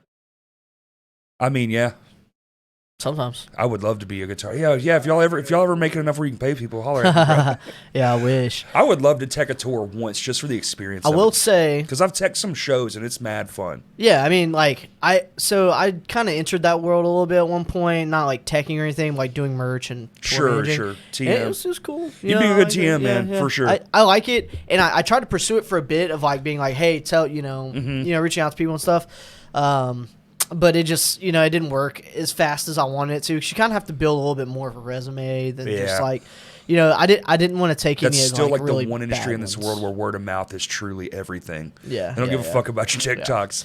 Yeah, It's exactly. like, yeah, but I heard you lost money on whatever the fuck and blah, blah, blah. Like, people still talk unbelievable behind the scenes. Oh yeah, Yeah. yeah. I mean, Not push Yes. which is Yeah. successful, so. yeah. I mean, that's one thing I would really like to do. But like now that I'm married, and Congratulations. yeah, that's Yeah. that's a new thing since the last time I was on here. I know. I think me and Katie might have just started dating I think so. probably whenever I think so. I was on the last one. But like it's like one of those things where unless it was like a band that was going out for just like a week or 2 weeks at a time, and I was getting paid well enough. Right. I've like we were talking about earlier. Like I have zero interest in being out for a month long. No. Zero yeah, interest. Zero. Like I just don't. As much as I've always wanted that in my life, now I'm just like, dude, no fucking way. And like I'm only 30, and I'm Right. like, I feel like right now would be a perfect time for me to do it, really, because I now have enough. What's the last chance before are y'all gonna have kids at all? Is that like yeah, a I mean thing? it's a plan. Okay, yeah, for so sure. then yeah. I mean So, it really yeah, is yeah. like the and you can do it with kids. Don't get me wrong. Yeah, but plenty of people do. But I it have to makes make it I'd way have to make it a harder. career before Yes. that point, and I just like what I mean. It's like having a career as a tour manager sounds fucking terrible. It sounds great, but like in the whole thing of like depending on who you're going with, being out for a month, 2 Yes. months, stuff like that, like And you're not going to work for the same band Yeah. constantly because you can't. They don't tour that Yeah, long. exactly. You're not like a Metallica. so I'll just stick with tour managing my own band, babysitting my own band. There you go. I already do both of those things. So Yep. but yeah, I mean like with us, yeah, like I don't know unless we get offered something that really makes sense. Doing It a doesn't month, make sense doing anymore, a month bro. just doesn't sound fun. I think what you're doing with the break and the thing, and you're making it different enough where Yeah, each leg of your run that's coming up for the 2 weeks or whatever it is different enough where it keeps things fresh. Exactly. Yeah. Because, a month, especially the bigger bands, you see a bunch of bands that we grew up listening to that are getting on these like Slipknot and Korn, and they're touring with these massive acts. But I don't even know if that's good, Yeah. Like, does that really translate? I know there's that band, Scowl. Yeah. They toured with Limp Bizkit. Yeah. It's like, I'm sure they got paid well, and like they the said, money's probably amazing. yeah. And I was listening to the podcast that Kat, the singer of Scowl, was on, and they were saying that like the reception was actually better than they thought it was going to be. Interesting. For them. Yeah. And like that Dying Wish band, did you go to that Dying Wish show that I booked like the week of Banging in the Rock? It was that Monday. I went to the after party. No, I didn't go to the Dying Wish Okay, show. so Yeah. Dying Wish, they played that Monday, and like, I mean, for that Monday before Banging in the Rock, I was like, it was like them, See Space Cowboy, and Four in Hand. So it was like basically all these metalcore bands. Like, Right. I'm sure. Are you familiar with See Space Cowboy? Oh, yeah. Yeah. So they played, and then like Dying Wish is like, I don't know, they're metalcore. Right. Like Yeah, it's yeah. it's like the metalcore that it's like bleeding through metalcore shit like that. And then Four in Hands is more like 90s metalcore, like Turmoil or something like that, kind of. But I was like, I don't know how this is going to do on a Monday night before our fest big is about fest, to yeah. happen. Yeah, I think like 115 people paid. That's phenomenal. And that's a testament to like how shows are going in Yes. Little Rock right now with like people just are going to come if it's good enough. The smaller shows are facilitating, but I think we still got. I think if we get some more smaller bands, like we have Violent Pack popping up now, we can kind of put them on those shows. Lucidium? That's we were talking about Lucidium earlier, and I was talking to them about putting them on more shows, and they're just like, yeah, but we can't play weeknight shows. That's right. And honestly, summer would be way better because we don't have school. Yeah. Hey, but in the summertime, dude, all you're doing Yeah. is just like, all right, well, here's one. That band, those kids really surprised me. Yep. They're all very nice and they're young. And I was gonna bring this up earlier. Is like I'll be talking to like any of those kids, and then like I'll realize that I'm That you're like, talking to children. yeah, it's like crazy. Even with like Beckham, I've had that happen to me twice in my career. You're like, oh Beckham, yeah. I don't know if you're listening to this, love you, bud, but sometimes I'm like, oh, I'm talking. Well, I think he's 18 now. No. Is he not 18 yet? No, I just Still saw 17? him. He was at it came. Yeah. Shout out to him and Yeah. Jackson. Yes, it's like next week. Oh, because they're going to a show, and he was like, "You can finally stay in the bar." Oh, yeah. we were making fun because we were like, Yeah, "Oh, you yeah. don't have to go outside." Yeah, they're going down there for something. I think they're going to Dallas for like Yeah, something like that. Drain or something like that. I think. But it's just wild. But man. yeah, and like there's been so many times where I'm talking to him, and But I'm isn't just that like, good though? Yeah, no, it's great. There's no It's awesome. difference. We're Yeah. not treating them like kids. No, yeah. It's just And, a peer. yeah. Like, hey, you're here, I'm here. Fuck it, Yeah. let's swashbuckle. And that's how it was. Like whenever like I was younger, and there'd be people like Jeremiah from Dead City and Mm-hmm. Snake Driver and stuff, and like if he was the one who kind of loosely, I would say between probably like him and Sam, loosely taught me how to like book a show. You know what I mean? Right. But it was like him just like kind of like I don't know, not being like because I think he's about your age, so he's like 10 years older than me. Yeah. Whenever I was like 16, he would have been 26. So about the same. You Yeah, know? about the same age. That's probably yeah. about whenever I met him. He just it was we would have a conversation about music, and there was, it didn't feel like there was it didn't feel like he was that much older than me. Right. You know. See, that was I talked to Jeff about it. You'll hear about it. It's that exact thing is what we didn't have. So my generation kind of bit into that, but I was like, the only people we really did have, there was only a handful, and Jeff was one of them. Yeah. But then we all came out. We were like, dude, because we used to get cussed at, shit on, told not good enough. It was like that was the culture of it all. But it's fine. It did work for the time. Because Yeah. what would happen is you'd get pissed off and be like, fuck you, and then go do your own thing. And then you'd bring fucking 300 people in the Yeah. room. It was a business tactic. So it did work, but Yeah. we hated that shit. Yep. And then we made our own way. And Yeah. now here we are, Well, and that's another thing. Like with Jeff, like whenever I first met him, I was probably like 17 or something Yeah, like same. that. And I mean, whenever I talk to him, even now, I mean, Jeff's what 46 I don't even know. Somewhere in there. I was somewhere going in to say there. 45. I don't know. Yeah, something like that. Yeah. Even now, whenever I'm talking to him, it just he tells me about cool shit that happened back in the day. Oh, And wait till Tuesday, dog. It's Yeah. fucking so Oh, good. yeah. He's told me some stories, of shit, and like, but like whenever we're just having a conversation about music, it's like it doesn't, there's just no age there. It's just Exactly. talking about music. Yeah, he'll be like, I saw that band. I'm like, fuck, I wish I saw that band. That's the only time it's, really Yeah, like exactly. a. That's the only time you're like, oh yeah, I forgot you were like there when they Yeah, were playing in yeah. sheds. Yeah. Wake played with them Literally. in a fucking dumpster or whatever. He's one of the guys that's like Living Sacrifice was a bunch of children. They were recording at Barry's in the fucking Yeah. Benton. Yeah. He's got Yeah. all those stories. Yep. It's like, damn, dude. I'm excited to hear that one. That'll be a good one. That's what, Tuesdays? It's literally a day, wait a day. They Tuesday come out. morning. They come out on Tuesdays, right? Yeah. Yeah. I'm excited for that one. I'll be. But you got the driving for sure. Patreon, and now it's Boom. up there right now. Ooh, shit. I just actually made a Patreon account. There So you I go. need For to, what? For the band? So, no, like one to sign up for, for stuff. To sign up for I stuff. finally Yeah, just absolutely. made one because like there's a few podcasts I listen to that have Patrons and like you get this behind the scenes stuff. And Morbid Visions, we have Hate 56 was at LDB when we played LDB, and it's What's his only name? on, Sonny? yeah, Sonny.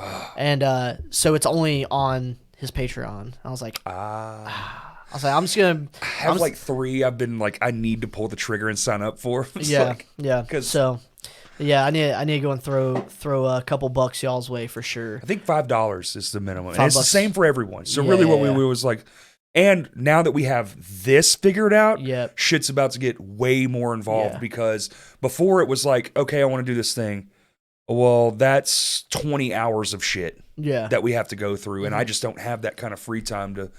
When we talked about adding another day where like I come over here instead of like Sundays we film, Mondays we it's just the internet, Yeah. which is good. yeah. And I think it will come to that. It needs to yeah. because this thing is fucking moving. Yeah, it's sick. It's been very consistent. You're kind of going in a lot of different directions now too, as far as guests. Which it Which is needs very to. sick. That's, Yeah. that's the way it's supposed Yeah, to be. it's you're encompassing more of like, I guess the creative community over like in even like reaching out to like the wrestlers Everything, and man. stuff like that. So then that's those cool. guys Yeah. are so fucking. Yeah. I know there's going to be more, Yeah. but it's all the things. Yeah. Like a guy that builds cabinets to me, it's fascinating. Like, and I can talk Yeah. about that shit for 3 hours. I mean, you did that. It's all art. Back whenever I was still on, like you were still like doing that. For reaching out to different types of creatives Yes. and whatnot. But like now it's like it's more entertainment now. Yeah, Like I will get like, but that's just what I know. It's who I know. It's who I'm connected to. And now that the wrestling thing has made its entrance into yo, it, that shit's so sick. it's unfucking believable, dude. I didn't get to go to the one. When was it? Was This it most recent Saturday? one? This past Saturday, I think we were in Fayetteville. So, Dude, old boy Cody Yeah. got porcupined, man. They fucking shoved barbecue skewers into his fucking face. oh my god, I mean it. Literally, they were hanging out of his shit as he was walking back to the back room, just man. dangling. It's Like the- insane. like the You know the bamboo skewer sticks? oh shit, those. Sleazy Oh, E, shout out to him. He took a fistful like this and put his neck in the ropes, went over and fucking boom, just open palm fisted him into his forehead. Oh man, I'm telling y'all, you're missing the wildest shit. yeah. If you haven't gone to one of those, go. Because I went to my first one was the last one that like And it's getting to a point where you won't be able to get in. It's in, and they've only done fucking 3. yeah, of them. you have to buy a ticket Yes. before. Yeah, you're gonna have to. It's pretty sick. I mean, like I guess Buddy and Chris are the ones Yeah, who've kind of Hell facilitated Patrol, it they're happening facil- yep.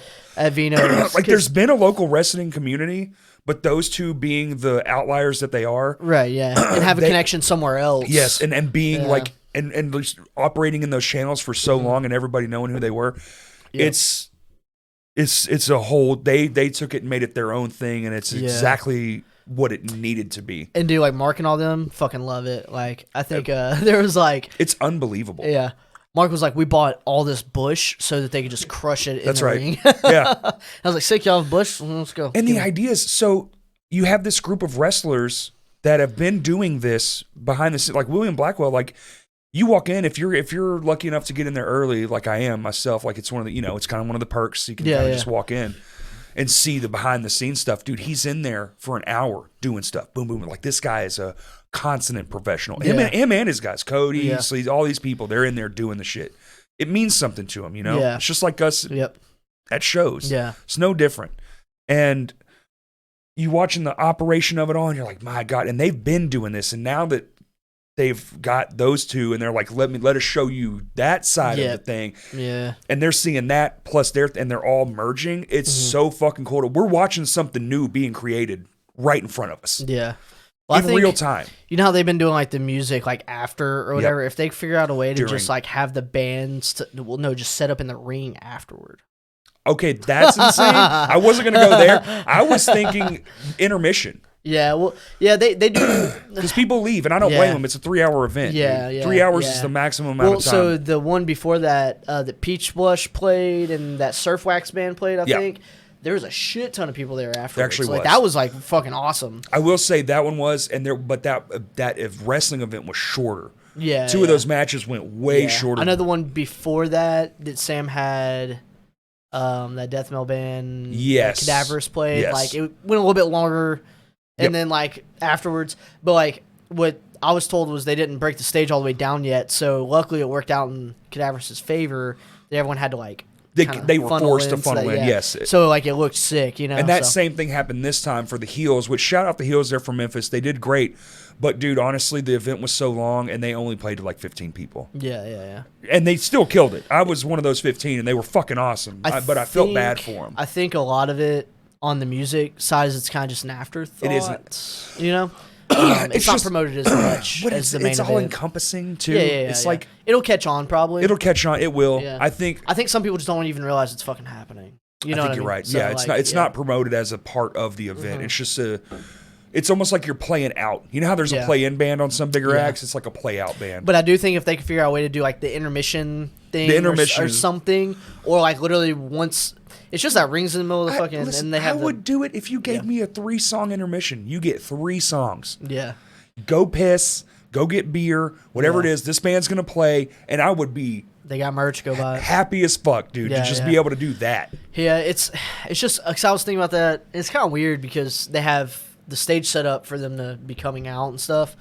So I mean, realistically, I just dude when that ring is in there, it makes Vino's look 30 times smaller. And they fit the same amount of people in there. Yeah, it's crazy. Yeah, it's I don't think I'm allowed to say the number they let in for this last one, but it was to say it was oversold. Oh, it looked crazy. It was fucking crammed. I mean, dude. the It one was at least 30. it was at least 30 people. Yeah, Yeah, it was at least 30 people there. The one I went to, you know, like back by the bar, I could still stand there comfortably. And That wasn't happening yeah, at this one. yeah, I could tell. It was crazy because I think Ted and Stan went. I wanted a beer so bad, Or no, and I Ted was didn't like, go. Reed went. Reed and normally Stan I'm went. like, I'll just walk and get a beer. And this one, I was just like, I guess I'm just beerless for this one. Fuck yeah, it. just fuck it, whatever. Because do you stand like up toward the front? I'm over at there? the stage. Oh yeah, on I the stage love- side. So yeah. yeah, once you're over there, there's no You're like, done. have fun. Honestly, if they had a guy with a bucket and a cash app on the other side, they would. They should have her they should hire a ring, not a ring girl, but like a. yeah, a concession girl or something. What is that called? The hot dog. Get your hot Yeah, dog. You one of know, those throw the people. shit. We Yeah. just have a bucket of fucking beer. A bucket of fucking. And as just long as you have a something. wristband that Yep. you're 21, it's like boom. Cash there you go. only. Cash only. Like, you know, and they're Yeah. cash only at the door anyway. Y'all hear us? Listen. Hey, Vino, which camera is it on? This one. Kurt left again. Yeah. Well, that was the first. Well, no, he left earlier. But yeah, that stuff's cool, and I think it's cool that like there's these kind of events happening now. There's a lot of cool stuff going on within Little Rock and stuff. It's amazing, man. I would like to be able to incorporate like wrestling into Banging in the Rock because obviously everyone except for me, this part of Banging in the Rock, fucking loves wrestling. I grew up with it and stuff like that. It's just like it's Mine was always my friends were into it. yeah, exactly, yeah. So and Ted got me back, like pulled me back into it like 10 years ago, and I was like, yeah. I'm falling And- in love, but on the Yeah. local level, of course. I enjoyed going, watching, like, Katie got that beer bong at that one that Buddy did. And, like, she, like, came over there, she's like, you see me at the beer bong? I was like, I saw the beer bong happen. I didn't know it was you. You know? And, like, she cherishes the video that the guy that was like. Did you see the one that was going viral? He made him do coke off the rail, I saw that, yeah. and it got deleted. I'm wondering if it was really Coke. I mean, Confirm, it's- deny for me. Buddy. cannot confirm or deny. I have actually no idea, but that thing was making fucking rounds. They got hella views on that before TikTok was Well, like, that was the main clip that I saw, and I was like, Yes. "Yo, that's hilarious!" Yes. Like that was just like even just for a gimmick or like a, you know like a little thing or whatever. was hilarious because I just saw him like get the bag out and then he was like, Dude, Yeah. no coke in that dude's fucking nose. Oh, no. But it was so well executed, and like the way, like when he turned around, the best part is they're playing to two crowds. They're playing in the round basically because they have to go for here, and then the people along the wall, and then the people in the back because there's people all the way around except for that one side. It's man, that is just. It was crazy. I would love to incorporate that stuff. Like Buddy hit us up because one of the wrestler from New Orleans was supposed to be coming up with Brat. I think he was wanting to try and do it, but we just didn't have like. It was the first year. We didn't have the we just didn't have the time to even try and figure all that out. You know. I don't even know where you would do it, but it would be a great. Yeah, at Rev Room it'd be very tough to make that happen. It would be cool to just do like a. I don't know. I don't want to give. It almost have to be a side chain thing where it's like after. Yeah, it would be like an before after thing at Vino's or something. But you know, the party, have like an open match or something. People wrestling in Will's living room. I mean, throw a couple mattresses. Yeah, I think that Bane and the Rock after show was the last show that happened at Will's house.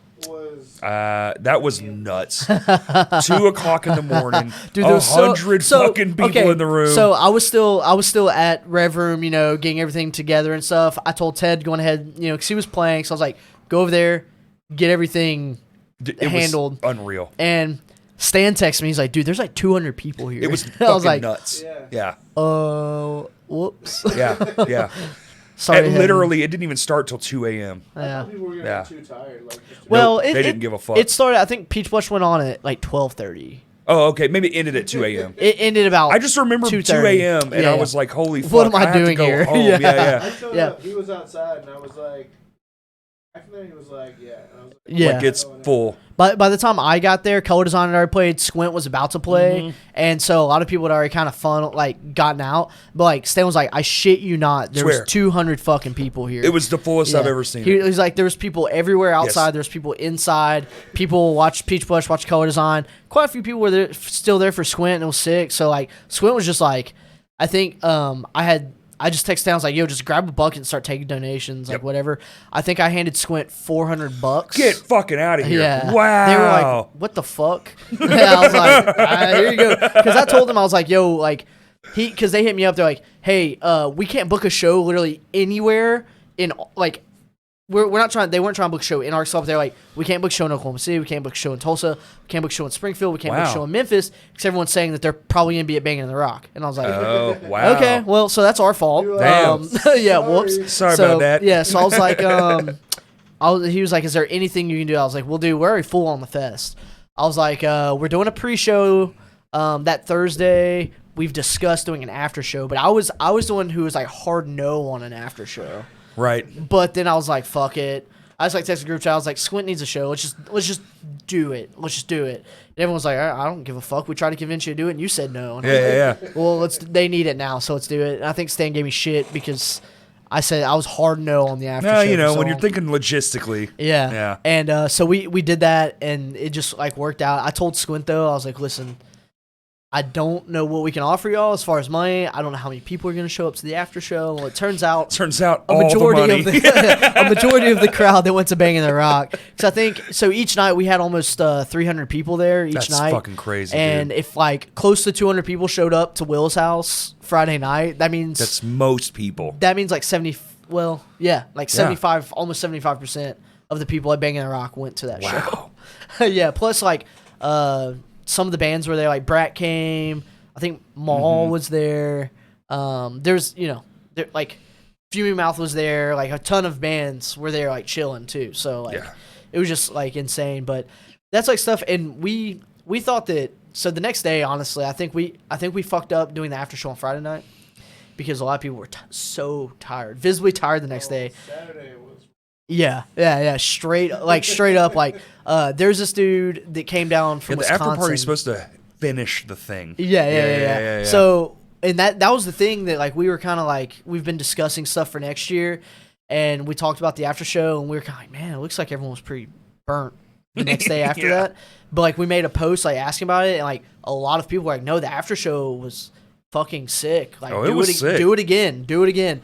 But I think we're gonna try and aim for like a Saturday instead of the Friday. Right. So like do it on the Saturday after everyone's like. Plus, it's Sunday. Yeah. Nobody has to wake up. Exactly. Yeah. If people are coming into town Can rest, for it, drive they can. home. Yeah, they can drive home, or if they got a flight, then they can Right. sleep in a little bit, go to their flight, It's a or lot. just go straight from the after show to their flight. You know, depending on how long it lasts. Holy shit. Yeah, but yeah, that's some ideas for next year, and just It's a good idea. that's been a big thing is getting the feedback from the crowd Yes. from Banging the Rock. That's Yep. been a big thing, because like there's stuff that we've discussed that we thought people hated, that it turns out people actually really liked, and we're Mhm. like, oh fuck, okay, you know, like You just don't know until you do it, man. That's like the fucking. Yeah. We tried the merch vendor village at Vino's. Bad idea. yeah. Turns out, don't put it on the fucking back patio. Yeah. I think like we did the But merch lesson swap learned. not too long ago. Yeah. And I think a lot of people thought it was like a band merch swap Instead of which just is an fine. all-over That's thing. fine. Like Yeah. bring your band's merch too. Like Yeah. come and do it. But like I don't think people understood that it was for like your personal collection stuff. Yes. That you want to get rid of, bring it. You know. But like Zach showed up, they came, brought some shirts. Ours went about the Mammoth same. Caravan and Ours was stuff. about the same. Yeah. Yeah. It's just trying. Well, it's different like a shit. slow burn all day kind of Yes. thing. It's like you revolving door. Yeah, you feel Yeah. like you feel like no one came until you count your money at the end of the day, and you're like, oh shit, like It's actually pretty good. I personally Yeah. made like $300. Wow. Yeah, I was like, fuck yeah, we're about to go. Dude, score. fucking who was there? Mammoth, was it Mammoth Caravan? Yeah, I mean, hustling. yeah, dude. Well, they like, And they were only there for like an hour. Yeah, Yeah. Brandon had his and Robert's personal record collections there. Yep. They were selling money to fund Mammoth Caravan stuff. That's so wild. Yeah, because he had Poison Well, Tear from the Red. He had the record, and I was like, I want to buy that. And I All was that like, vintage goodness. someone else bought it though. And I was like, that's fine, that's cool. I don't listen to the records I buy, so whatever. I do sometimes, very sparingly. Yeah, because a lot of times I just kind of want the thing to exist in the packaging and just kind of like Yeah, be its own exactly. thing. But I open it, I fuck with it. I'm like, ooh, that's pretty. yeah, Put it with right back. liner notes and all that Yeah, shit yeah, and yeah. stuff. Yeah, it's very cool. But yeah, other than that, like I mean, we talked about the Friday Night Fight Mail stuff. We have 2 of those coming up this summer. We got one. The June one's pretty much sold out. We have the one in May. And then hopefully we'll be looking at Banging the Rock announcement in August. Hell yeah. We're hoping. It's just not to the point where we can actually start talking to bands. Right. Because, like, they're starting to plan for the last quarter of the year. That's right. Getting there. Yep. So, because, like, we were kind of stressing, so we'd hit some bands up and hadn't got any confirmations. I went and looked back at my emails from last year. I was like, yo, we didn't confirm, like, our first headliner until, like, late June last year. Well, yeah, because they book in So. sections. Yeah. So I think we just got so ahead of ourselves this year because it went so well that we're like, let's get the ball rolling. Boy, adrenaline will fucking get you, Yeah, bro. right, yeah. Yeah. You know, so I think we're looking at trying to get an announcement out sometime in July or August. That's awesome, dude. We got the Friday Night Fight Mail. Go get your tickets for May. Fuck yeah, Doing man. that. You already have the dates? Yeah, it'll be the same weekend. Second weekend in December. Should be at Rev Room again unless you know, something. You know, Yeah. I mean, we discussed like last year. We discussed doing it at the hall, and we even hit like Miranda and stuff about doing it. It's just that's such a big room Right. to feel like. And I'm glad we did it at Rev Room because we didn't even sell out Rev Room. Right. So it's like one of those things. I told everyone, I was like, we don't need to move it to a bigger place until we can. Until it needs a bigger place. Until And we sell out honestly, Rev Room, you should do it a couple years in a row. Yeah, until you exactly. move it. Yeah, Like I go yeah. to this every now and then. I'll go to this. It's a horror convention in Dallas, and dude, they did it in the same hotel room when there was like a 1,000 They did people it in a showed hotel up. room? Well, it's a hotel like thing. It's like a Oh, the conference conference hall. hall. Right. Okay, So okay. like Yeah. I got it. Okay. I don't say words I was too like, well, what? but they did it, and then eventually by the end, there's like 10,000 people, and you're fucking hugging people walking through, and they did it like that for 3 years. They were like, we want to make sure this isn't a fluke, and they finally moved it to a bigger event space. You know, that's kind of where we're at. You know, it's like I want to see that number. It's proof of concept. happen. Yeah, exactly. Like because Rev Room's great. A lot of the bands really liked Rev Room. Like the bands from out of town and stuff. They like they like upper level. You can get away. Like you can Sure. see the stage really well and stuff like that. Which you know, it's cool. It's just I would prefer a more shotgun type room with what Just I for mean? that style of music, it just works better. Yeah. Like, because like with Rev Room, the pit area is only what it is. Right, That's 17 feet. Literally, yeah. that's all you got. And it's not very deep. It's wide as Exactly. fuck. It's wide as fuck, but pits it's typically not, aren't. It's not very deep. You know, I mean, like a pit's gonna form like this, not like this. Exactly. So, yeah, I think that was like the biggest thing of just me watching everything, because like we had our little break area up on the balcony where The bird's eye view. I'll just go up there and sit down for a second and then be like, okay, here we go. Because I sat down for a total of probably like, It's one of those ones where like the You got to heels, sit down? the heels on your feet. Yeah, I got. Kurt says, you got to sit down, motherfucker. Yeah. Well, Kurt had the harder job, so. But yeah, I mean, It was harder, but yeah, I sat down for it was a probably very busy week. a total of like 20 minutes, probably like the whole weekend. Yep. Other than that, it was me like running around, make sure the bands were good and stuff like that, and make sure the beer was man. filled and all that stuff. But being up there in that area and being able to see kind of the crowd reaction and everything, and Yeah. like the only thing I noticed, I was just like, I just wish the pit was just Right. more of a rectangle Right. than a. Well, it was it's a rectangle. More of a just- square yeah. than a rectangle. I wish like it was the other way. the other way. Yeah, it needs to be yeah, Totally turned. agree, Yeah. but Yeah. I think from a visual perspective, it made it look. Yeah, Everybody's forced into it that smashes one area. people in there, and like the pictures looked really good. Like during Fuming Mouth, the videos and the pictures, You're like, it, looks good on camera, brother. It looks so cool because like, Which is important for getting. oh Yeah, yeah, yeah, for yeah, sure, yeah, yeah. you know, I mean, and like there was one band that we hit up to play this year. They're like, yeah, we had a ton of friends that played last year. We Oh, saw the fuck yeah. videos; they looked fucking sick, stuff like that. So That's it's like, that's you the know, best you can ask yeah, for, yeah, dude. yeah. All that does So- is keep fueling the flames, Mhm. and then before you know it, Yep. And we had Steven from 197 come out last year, and he was like the second option because we wanted Hate 56. sure. But I think now that we've had Steven and made a really like he's coming out and filming Friday Fight Night Night? Fight Mail in Oh, sick. June. You think Yeah. he'd want to be on a podcast? Oh, probably yeah. I bet he would. I mean, he's gonna crash at my place. No so, shit. Yeah, I can text him and see. I'll be gone there. I'll do it by myself. I'll figure it Yeah. That's all right. Yeah, I mean, he would be a good person to do because, like, dude, he filmed Sound and Fury last year. Yeah. Like, yeah, such a cool dude. And he literally, like, hit us up. He's like, literally, I don't care what it is. If y'all want me to come out, just pay for my flight. And, like, I'll run that fucking switcher with Yeah. my feet, daddy. yeah, yeah. Like, yeah, he would be a good person to have on because he has a lot of insight just on, you know, he's done a lot of traveling. He's filmed a bunch of fests, stuff like that.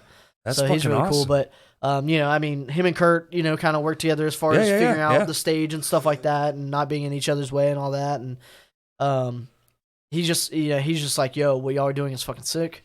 That's awesome. Well, there you go. That's your guy right there. Yeah. And he's great. And he's like I said, he's coming in June. So you know, he's just like, dude, y'all like, we got my hotel for Banging the Rock, but he's like, dude, Evan, you have corgis. I'm staying at your house. Right. And I was like, yeah, dude. So yeah, he's gonna crush my house, come chill, and all that good stuff. But having him there, and then with like Kurt and Jacob was helping you like as a second shooter. Yeah.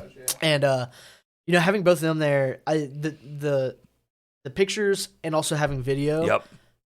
It's huge. It was just so important, and you know, it was a conversation we had prior, and I'm really glad that we did both because we were just gonna have just photography. You got to do both, man. The video, Film- yeah, film reigns having the supreme, sets, yeah, having everybody's sets, and he just started releasing the drum cams and stuff too. So it's like, you know, especially having it from someone who already is in that. You're Exactly. established. Yeah. yep, You know, has that audience. There's like the that, clout. There's like that next day photograph, and then people go, God damn. And then like once he gets that video done a week, 2 weeks, month, Exactly. you yeah, put yeah. that, you're like, God Yeah. damn. Yep. Yeah, it really Which- hits it home. It was super dope because like Kurt would just like send me and Stan like photos on the fly that we Oh, could yeah. post, and like that was clutch as fuck. Like that It's was clutch. so like be Well, like modern technology, he can take a shot with that camera, go to his goddamn cell phone, insane and have yeah. his preset from his So cool. computer, so sick and fucking just pop that bitch on there and be So like, all cool. right, Here you maybe go. pull that back a little bit. Yeah. Done. See Yeah. ya. And Off like, to the races. That's Jacob- so crazy. Jacob made a few like small like clips or what like video like small videos Yeah. like during our set. There's a funny video that he sent to us for at the end of the night where it was like people were moshing during our set and then like hits his camera. like first of the whole weekend. That's how I'm.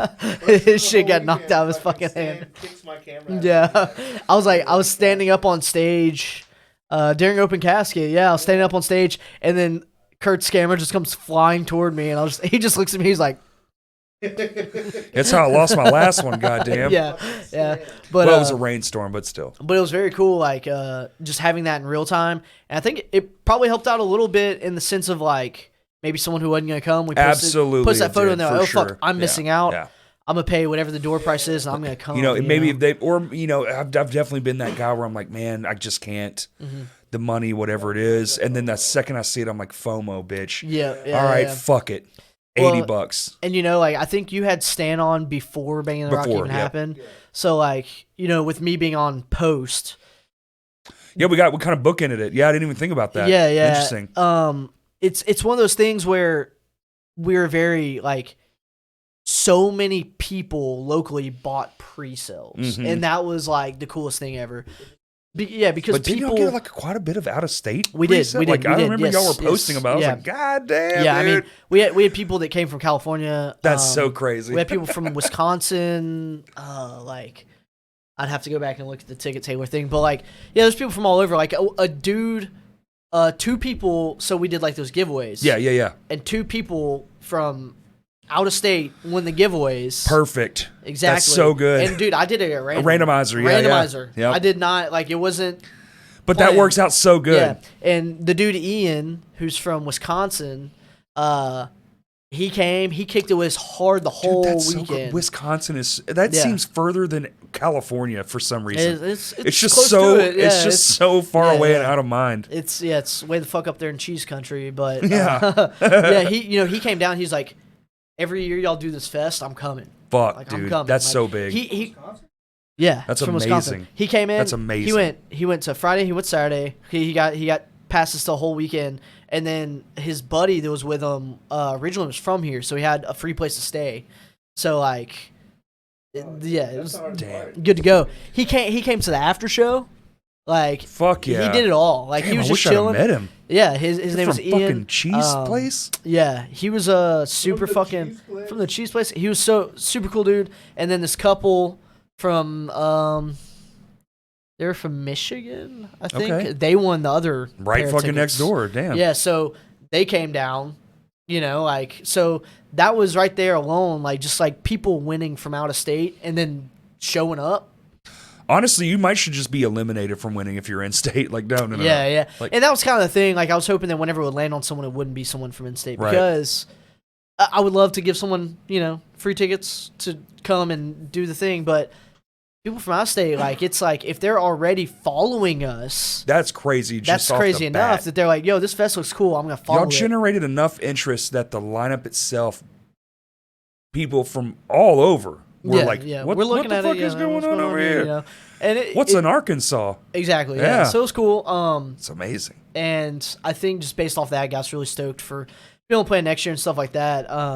But the coolest thing to us, I think, was that so many people locally were just gung ho about it. Yeah. And like, I would say, almost probably close to 100% of the people, not 100%, but like I would say 90% of people who currently come to and have been around going to shows and stuff like that for a long time bought pre-sales right when they saw them because they knew it was going to be like something.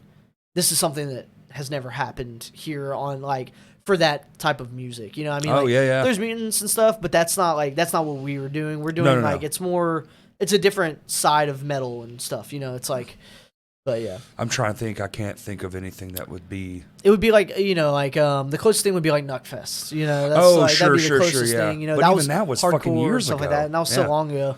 And it was more of a multi another genre fest. thing. Which not another fest. I was gonna do the summer of 2020.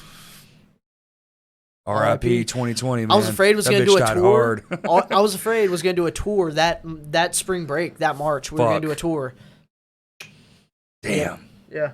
It got close to it, and it got to like I'd already had it all booked, and there was some logistical errors that popped up, and then like I saw that the COVID thing was kind of starting to happen. That was the And, like, rumblings day when you're like, "What's that?" Yeah. It was like the Yes. beginning of March, and then we just decided, The next yeah, morning. yeah, and we just decided to just like not do the tour, just 'cause there was some logistical stuff with travel and stuff like that. We couldn't figure out Yeah. and all that. And we decided not to do it. And then, well, there, next thing you know, there's that. It's funny, because like as you know, I was in healthcare for a long time. Yeah. It was probably in late February. I asked the doctor I worked with. I was like, "What do you think about this COVID stuff?" Because it was happening across seas. Yeah. And he was like, Oh, whatever. dude, I was in the hospital with my buddy who had a cardiac, a heart attack. Yeah. And sitting there bullshitting. The nurses were like, I mean, everybody was just kind of like, ha, ha, ha. Like we were in the ICU just bullshitting, whatever. This is like, and dude, like the juxtaposition, and like my dad died in that same hospital during COVID, and like the juxtaposition of like how loose and goosey and everything was, and we And were all, how and we were serious laughing it about got. COVID, Yeah. bro. Like legitimately, like that's just whatever, and like 1 year almost exactly later was fucking so different. Yeah, it was. It was Wild. Yeah, it was crazy. Like, and that was the thing, because like I saw it on the news and stuff, and I was like, this is kind of weird. And Weird. then they It's just weird. And they just Well, it's fucking because we've happened. had so many. Well, we have bird flu, this, that, the other. Like, oh, it never gets Yeah. here, so it's Yeah, just yeah. another one of those. Well, and like in school, like one of the nurses or one of our instructors. Sure. They're all nurses, but one of the instructors, she was talking about it, and she was like, yeah, there's been a few cases confirmed Mm-hmm. in the U.S. now, but it doesn't look like it's gonna be fine. Like, Yeah. no. We're putting a travel ban on people coming back. That shit did not work at all, dude. Well, like at Baptist, like they tried to like they until they could not tell us to come to class anymore. They were like, y'all come to class, Right. And I was like, I fucking hate. Yeah. And like there was like we had like a group me with everyone in our class. Oh, yeah, on it, yeah, and like yeah. literally people were in there like talking shit. They were like, if I fucking get COVID because one of you motherfuckers, like I'm gonna beat your ass. Yeah. And like it got to the point where it was just like stay home, don't Yeah, come yeah. to class. So it's crazy, but yeah. Now Dropped out anyway, dude. Now you're a rock star. yeah, fuck all that shit. Yeah, well, I got a fest and a band, bitch. yeah, I did that, and it was very weird because because that's that's what I was gung ho on doing. I was like, I'm gonna be a nurse. That's gonna be my job for the rest of my life. Yeah. And then Which is a great job. yeah, it is. Post COVID, I don't know about that. yeah, not so much. All my friends who are nurses seem to Yeah. love being a nurse. Yeah, it's chill if you can get the right hours, the Yeah. right place, like for working at clinics, stuff like that.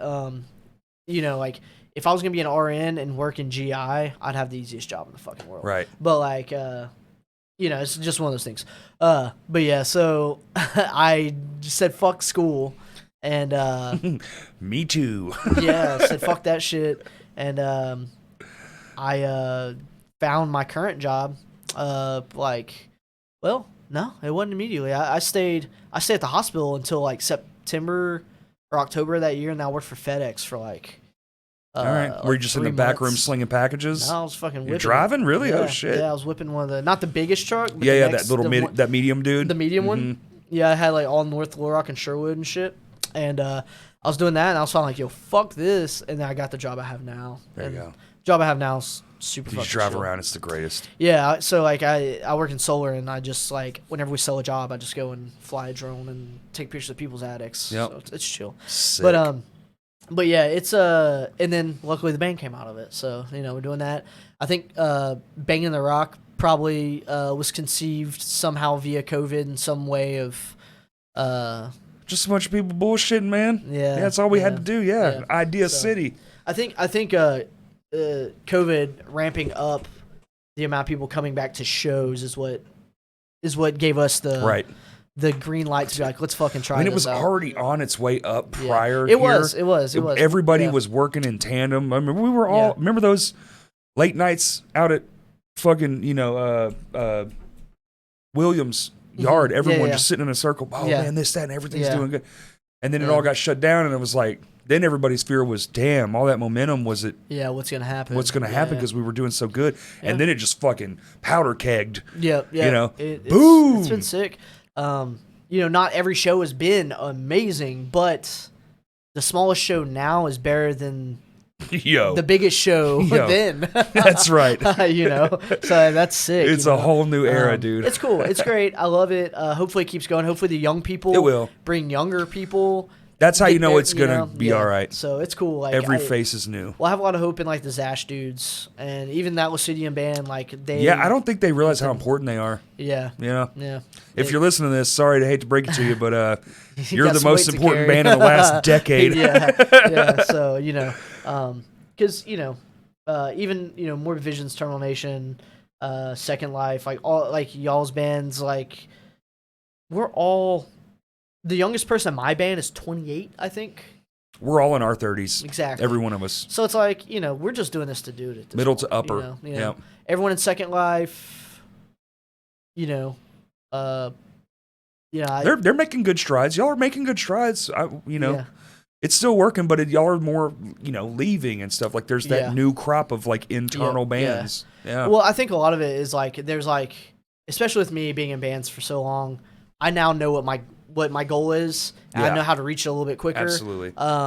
Whereas, so it's like I'm focusing on kind of doing that. We needed those bands that are Fill the here gaps. to facilitate That's right. and like keep it doing its thing. Because like, I mean, unfortunately, like I say yes to almost every show that Yeah, Morbid you Visions do. gets asked to Yeah, play, you like do. locally. Like I don't give a fuck.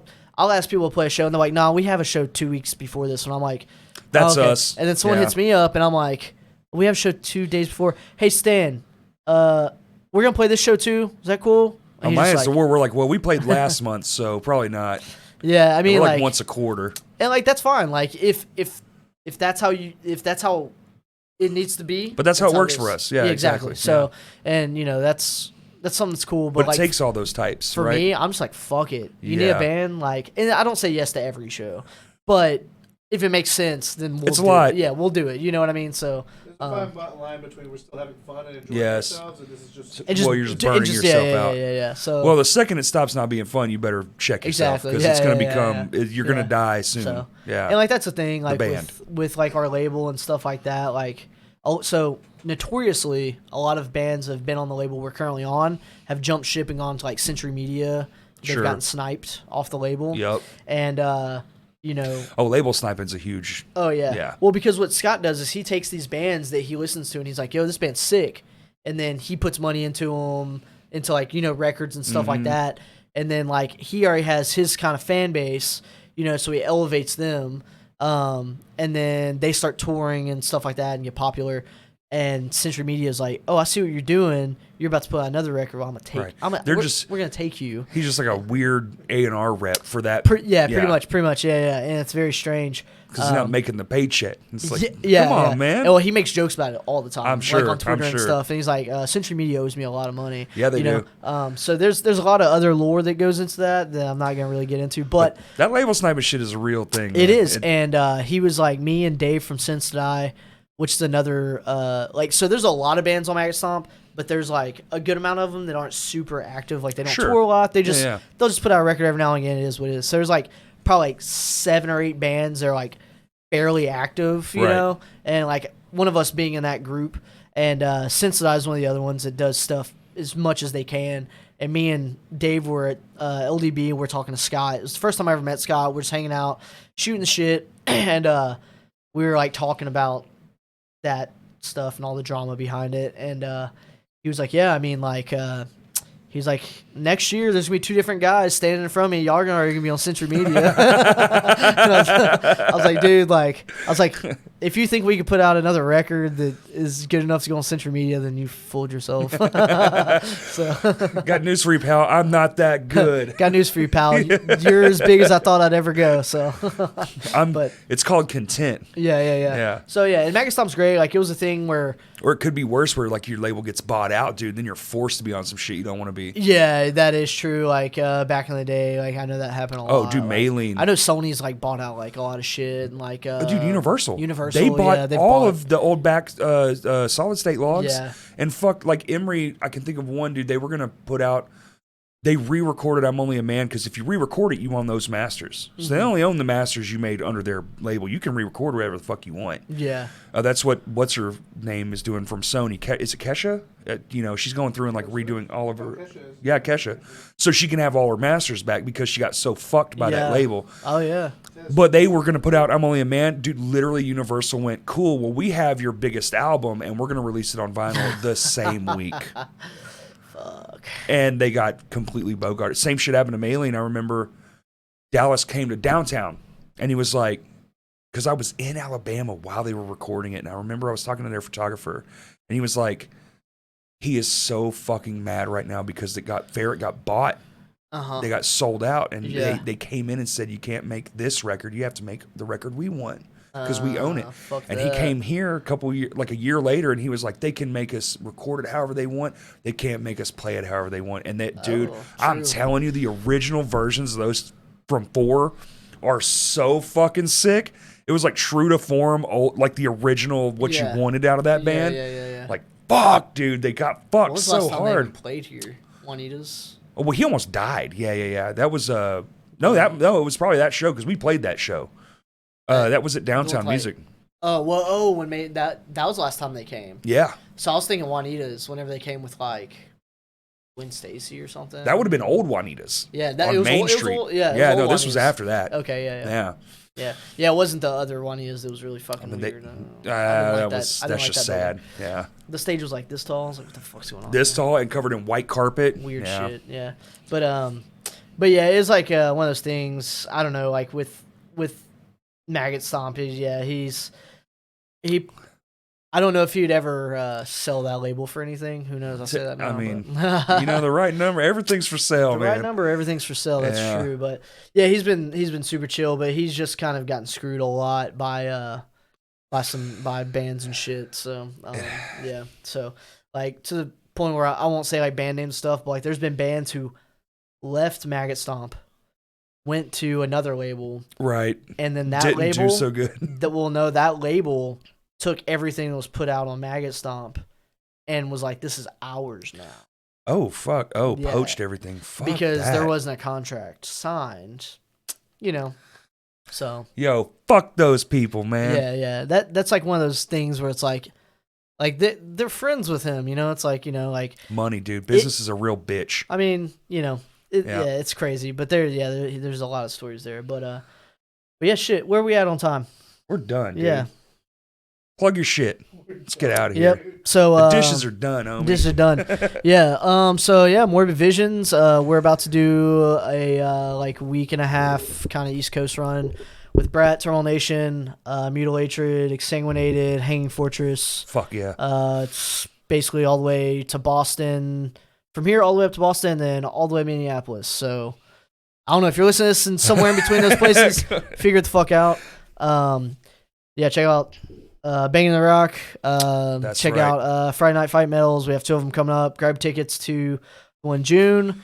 Try and get into the one in. Is there a .com or just look up Friday Night Fight Metal? So you just go to probably the Banging the Rock Instagram. Oh, okay. Or the Terminal Nation. If you go to Terminal Nation Linktree, Morbid Visions Linktree. Yeah, kind of. While Banging the Rock is not happening, I just take the actual website down, so I don't have to pay for it. Right. Yeah, and that's like $100 a year. Yeah, dude. exactly. So you can find me. You go search the event FNFM. Yeah, on Facebook, and you'll find the event. The link will be there. And if you're listening to this and you're under the age of 25, keep coming to shows. Please, God. Please. But yeah, sick. All right, everybody. We're on all the social medias, and we're on Patreon. It's $5 a month minimum. Crashcast Pod and everything, and Twitter is Crashcast Pod 1. Peace. Thanks for listening. Peace. Woohoo, baby.